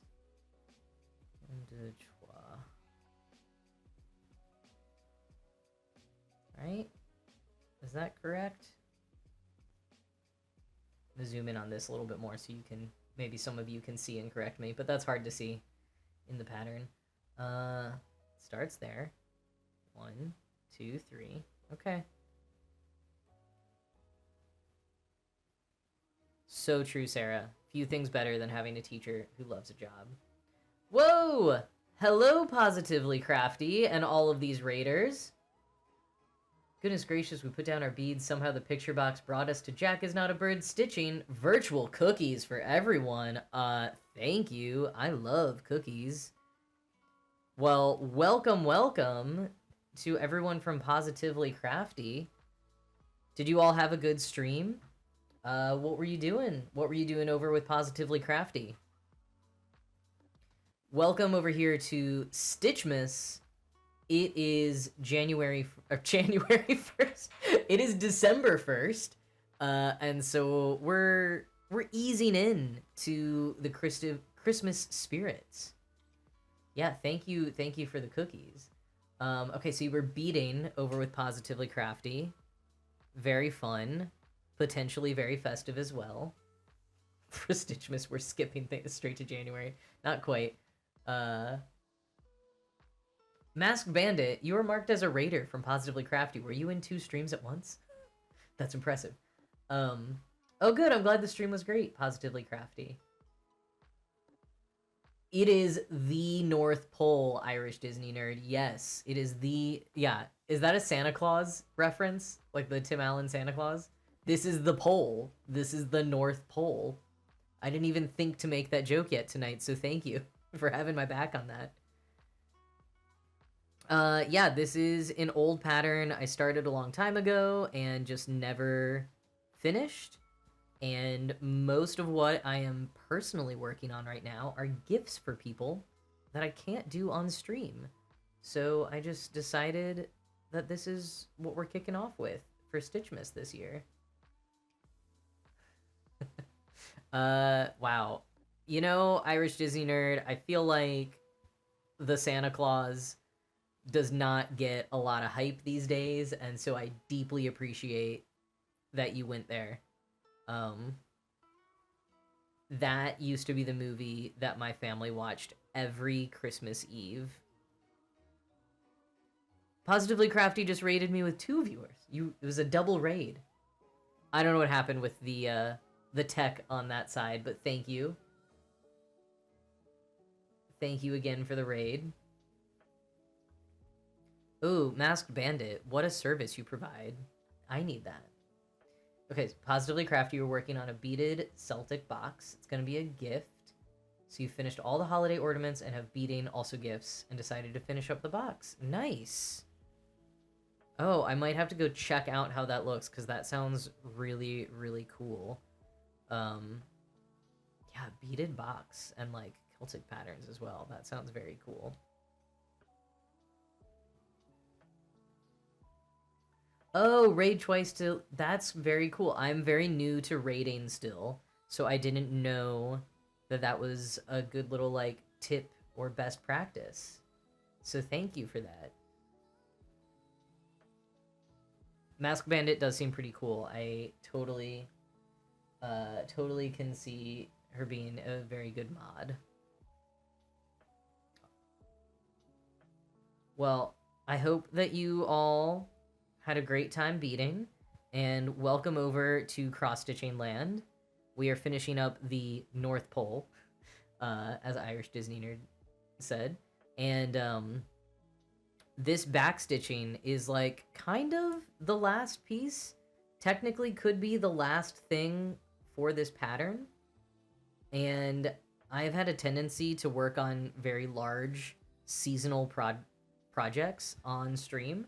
So this is actually going to be the first project ever fully completed on this channel, on like live on stream. So we're very excited to finish up this backstitching, even though I'm not the best backstitcher, but this is a little bit easier than usual backstitching.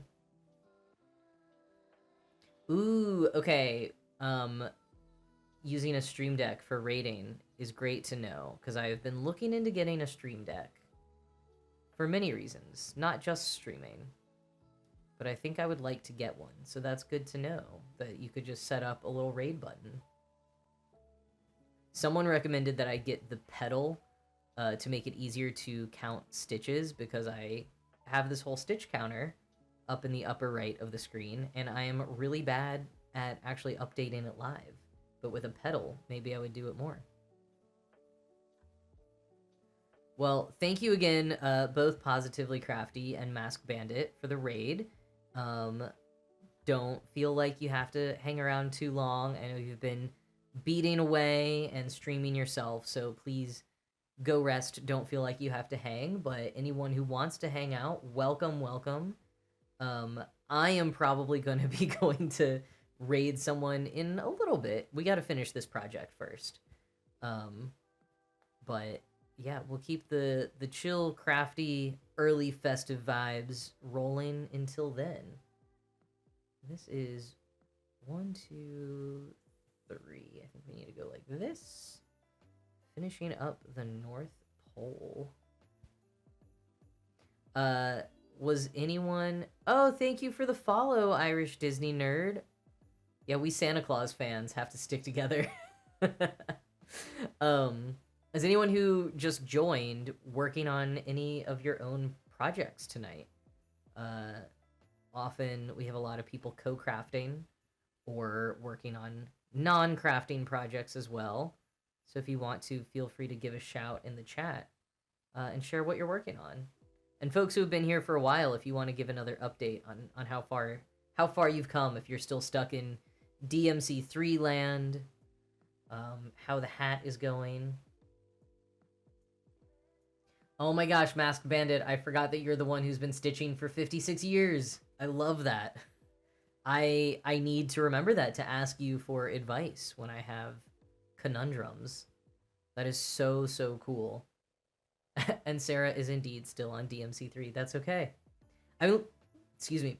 Like I was just saying, I sometimes really like just being on one color for a long time. It does eventually get old, but like I've got, I think I mentioned earlier, one gift I'm working on that is just so much white, It is white forever and ever. I was doing it like on planes while I was traveling last week, and it made a good plane craft because I didn't have to be switching things or even looking at the pattern that much, but oof, I'm ready to be done with it.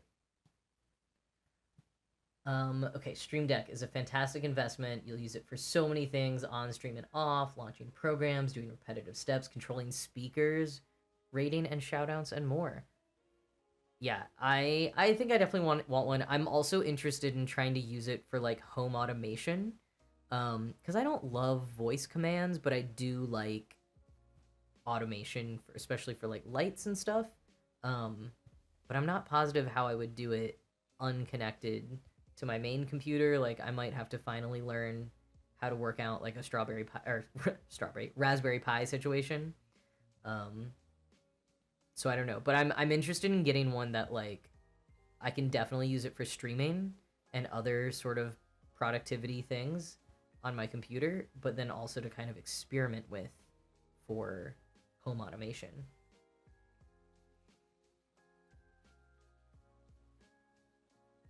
Ooh, Irish Disney word nerd is working on a Picross puzzle. Fun puzzles with streams. That feels like a good combo. That might need to be a winter activity for me at some point. It's putting on some Twitch streams while I do a puzzle. Oh my gosh, let's savor this moment. Last stitch going through. It's the North Pole! The North Pole. Which... Oh, you know what? When I did this a few years ago, I accidentally made the sign too big. Well... Ooh, you know what? What if I just add a line under it? That'll take up some space. Okay, I'm going to add a little underline, I think. Yeah, because I don't feel like redoing it all. So instead, we're going to add a little underline. What do I always say?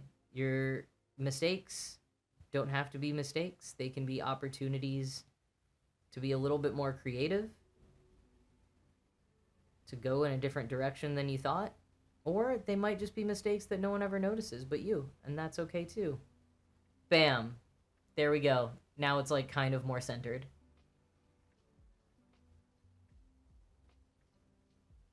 Yay, okay, I'm glad everyone likes the line. 2 fantastic tips from Masked Bandit. Always cross your stitches in the same direction, and don't worry about the back. Nobody sees it. Which is the lesson that we recently learned before you raiders came about this gold floss that we used that got so knotted, it's a total mess on the back, but it looks all right on the front. And there we go. Here, let me take this off. Well, let me finish the green somewhere, and then I'll take it off the hoop, and we can admire. We can all admire it. And also, I saw we had some more project updates. Oh, thanks for all the emotes in the chat, celebrating finishing the project for the first time. That might be like an alert that I want to make, in addition to some of the ones like, hey, it's time for a new flosses. We got to have some kind of fun alert celebration-ish thing for when a project is finished, because that feels like a milestone that is worth celebrating in some fun way. All right, let's get the hoop and needle minder off. And let me go back up and see what your project updates are while I do this. Okay, Melby Toast is stitching patches onto a travel bag, or you're saying that doing that is a great plane activity. That is, yeah, it fits very well. Hey, thanks for the cheering with some bits, Masked Bandit. Ooh, yeah, cheering because we finished it. Nice. Let's see. Oh, hey, Ari's here. Hey, Ari.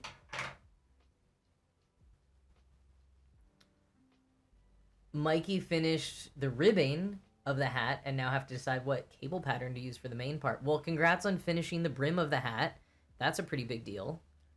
Or at least a good, like, you know, I like when projects have a, okay, I sort of, it's almost like completing a chapter. You know, it's like you got to this part and you can feel like you made some progress.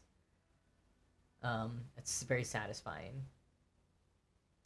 Positively Crafty, I cannot say that I'm necessarily a fan of Raspberry Pi yet, but there have been so many things that I've like looked up how do I do this, and the answer has been with a Raspberry Pi. I do not super understand it yet, but yeah, I think that is in my future. Sarah finished DMC3. Oh my gosh, we're just all finishing things and hitting these milestones. I love it. I love it. Now on to DMC4. Are you doing the project or the like guide that I mentioned? That's what it sounds like you're doing at this point. You're like early on the numbers and going one by one. Irish Disney Nerd watches a lot of co-working streams as well as crafting. Oh, you're trying to be a writer. I am also a writer. I feel like if you are trying, you are a writer. Like if you are writing, you're a writer. And yeah, I do. I've mentioned a few times because it's always on Mondays. I have a writing group that I go to, but it's a little far from me, so I often just go virtually on Zoom, and that kind of feels like a similar vibe.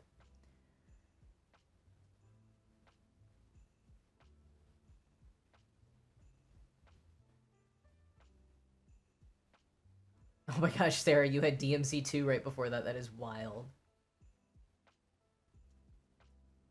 Oh, okay, Ari, I love this anecdote. In college, I fried a bunch of mini Raspberry Pis, the food, and then people asked for help with my fried Raspberry Pis, the electronic, and whoever offered me help during final season got a treat instead. That's pretty great. Here, let's zoom this out a little bit.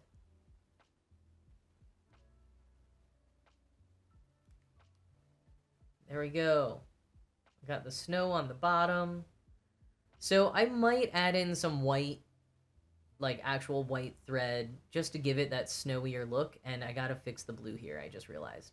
But I feel like those will be later things. The more important thing is that we mostly finished this very little project.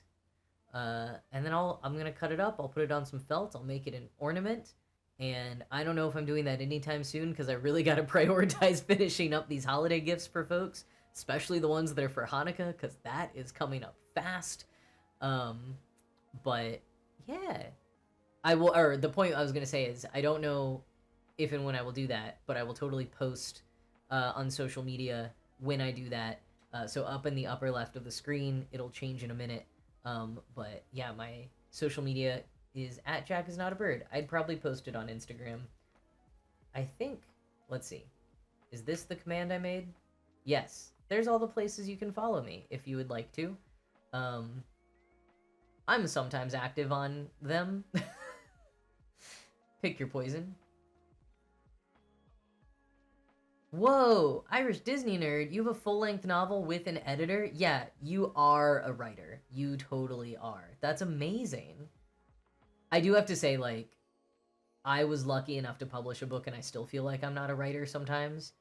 And I feel that in the imposter syndrome way where I'm like, oh, but I haven't published a second book, or like, I don't work on writing enough. It's not my full-time job, like all of those ways. But I also literally had this moment a couple years ago where I was like, I forgot if it was early morning or late at night, but I was kind of spiraling and just feeling really like a lack of confidence and thinking about like everything that it takes to publish a book, to write a book, to edit a book, to do it well, to have a book that other people like all of those things. And I was like, oh my gosh, I don't think I can ever do that. Like maybe I'm just not cut out to ever publish a book. I don't think it's ever gonna happen.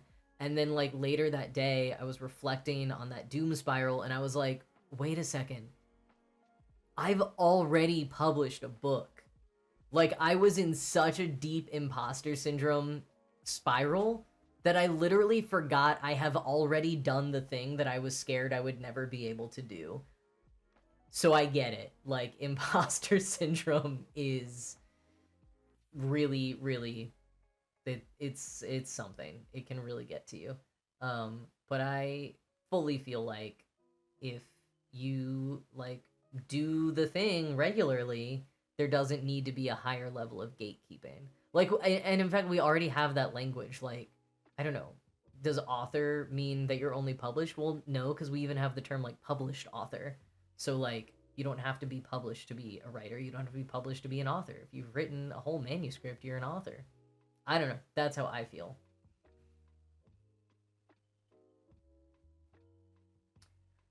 My book, we were talking about it earlier because someone just finished listening to the audiobook, which was fun. My book is called Sorted, Sorted. I have to spell it because it sounds like Sordid. It is a memoir about figuring out that I'm trans. I'm very cliche in a lot of ways. I'm like a YouTuber with a book about myself. I'm sorry. I'm trying to change that. um, but you can read it. A lot of local libraries have it. It is on the corporate places. It's on bookshop.org. I think it is a little bit on back order in some places. I just recently started learning. But yeah, libraries usually have it. It's on Hoopla. There you go. Hoopla, Hoopla. Hoopla might be my Midwestern way of saying it. I should make I think I meant to make a command for book, but I don't think I did yet. I got really into making commands on Streamlabs a few weeks ago, so I made a lot of them, but then promptly forgot what ones I made. Oh, I literally have it open in a tab so I can see. Anyways, okay, I want to see what Positively Crafty said about Raspberry Pi. Oh, just that they're very handy once you start using them for thermostats and washers and... Oh man, yep, that's a skill I gotta build up. Thank you, Tom and Joe, for saying that you like the book. Yeah, Ari, apparently book did not work. One day, I'll make that work soon. But yeah, thank you for all the kind words about the book. Ari, I will give you a heads up that it was written before J.K. Rowling was super publicly a TERF. Although if you get a physical copy of the book, you will see that we literally have her name crossed out on the back of it as kind of a... That was before she really started becoming a TERF. That was just a decision we made because we already thought that she wasn't friendly to trans people. So there is a fair amount about my experience in the Harry Potter fandom in it. One of many things I wish I could change about the book, but at this point I'm just focused on writing a new one instead of thinking that I'll go back and change stuff. She is a horrible person. Correct. We were talking earlier about creative ways to like cover up like merch that we still have that we like for other reasons that has Harry Potter stuff on it, and like crafty ways to do that. That was a discussion we had earlier. Oh yeah, Ari, Not Sorry is wonderful. I've worked with Not Sorry Productions a lot. I was a guest host on Harry Potter and the Sacred Text. I have done my last ever guest hosting because they only have a few episodes left. So I did a Halloween episode with them. And they did a live show in Boston a couple weeks ago that I went to. And I had the saddest thought watching this live show. It was like the two of them walked out, and it was such a bittersweet moment because they are wonderful, thoughtful, deep people. And it's such a great community that they've built around that podcast and their other podcasts. And I saw them walking out, and I was just like, the last good thing related to Harry Potter is coming to an end. Like, for me personally, it's like the last thing that I can justify being a part of or being involved with. And so it was sad that it is coming to an end, but it is for the best. And Casper and Vanessa and all the other folks associated with Not Sorry have so many other projects that they're doing, and they do such great work in so many other directions. So sorry, I just snoozed the ads for 5 minutes. So yeah, I think it is time for it to end. And it's sad to see end of an era on things. Anyways, I need to start wrapping up soon. I'm so glad that we actually finished a project together. Thank you all for your encouragement and support as I did that. I feel like I can't get the correct stats on this because I like loaded it up and like have not actually marked up all the ones that I did, but we at least did... I don't know. I guess backstitching doesn't count. Well, whatever. We did a fair amount of stitches today. I can't get the satisfaction of getting the counter updated accurately because I didn't update it correctly in the app, but that's okay. We all know we did it. Yeah, Positively Crafty says, I hate it when creative people you like, artists, writers, actors, etc., start speaking out like JKR, and you find out they're actually horrible people. It makes me feel so betrayed. Yes. And on that note, we've talked about Parks and Rec a lot tonight, but like that can be a hard one to rewatch because there's a lot of folks in there who have done not so great things. or been associated with not so great organizations. So, you know, I think there's also, with all of these like creative people out there, like, it's a little bit like trying to boycott everything can be difficult. Um, I think some people like J.K. Rowling, who have been very vocal about literally using the money she makes from Harry Potter to like start organizations that are taking away trans people's rights. Like, that is an easy thing for me personally to be like, okay, I want nothing to do with this. I don't want to give my money to it, and it hurts me emotionally to be involved, so I'm gonna step away. But I think other times, like, unfortunately, so many people in the public eye are terrible or have terrible opinions, and one, you can't even keep up with it all the time, and two, like, I don't know, yeah, I think people have to draw their own lines at other times, but some of them, to me, are a pretty easy decision to make, as hard as it is to maybe cut out something that meant a lot to you. My literal job for many years was working in Harry Potter, so it was a very hard process for me. Yeah, Roald Dahl as well, Irish Disney nerd. That's a tough one. Yeah, that's a really tough one. And then all of the recent stuff with, I don't even like saying his name, but the author of American Gods and all that. That one's really, really hard. But we should not end on this note.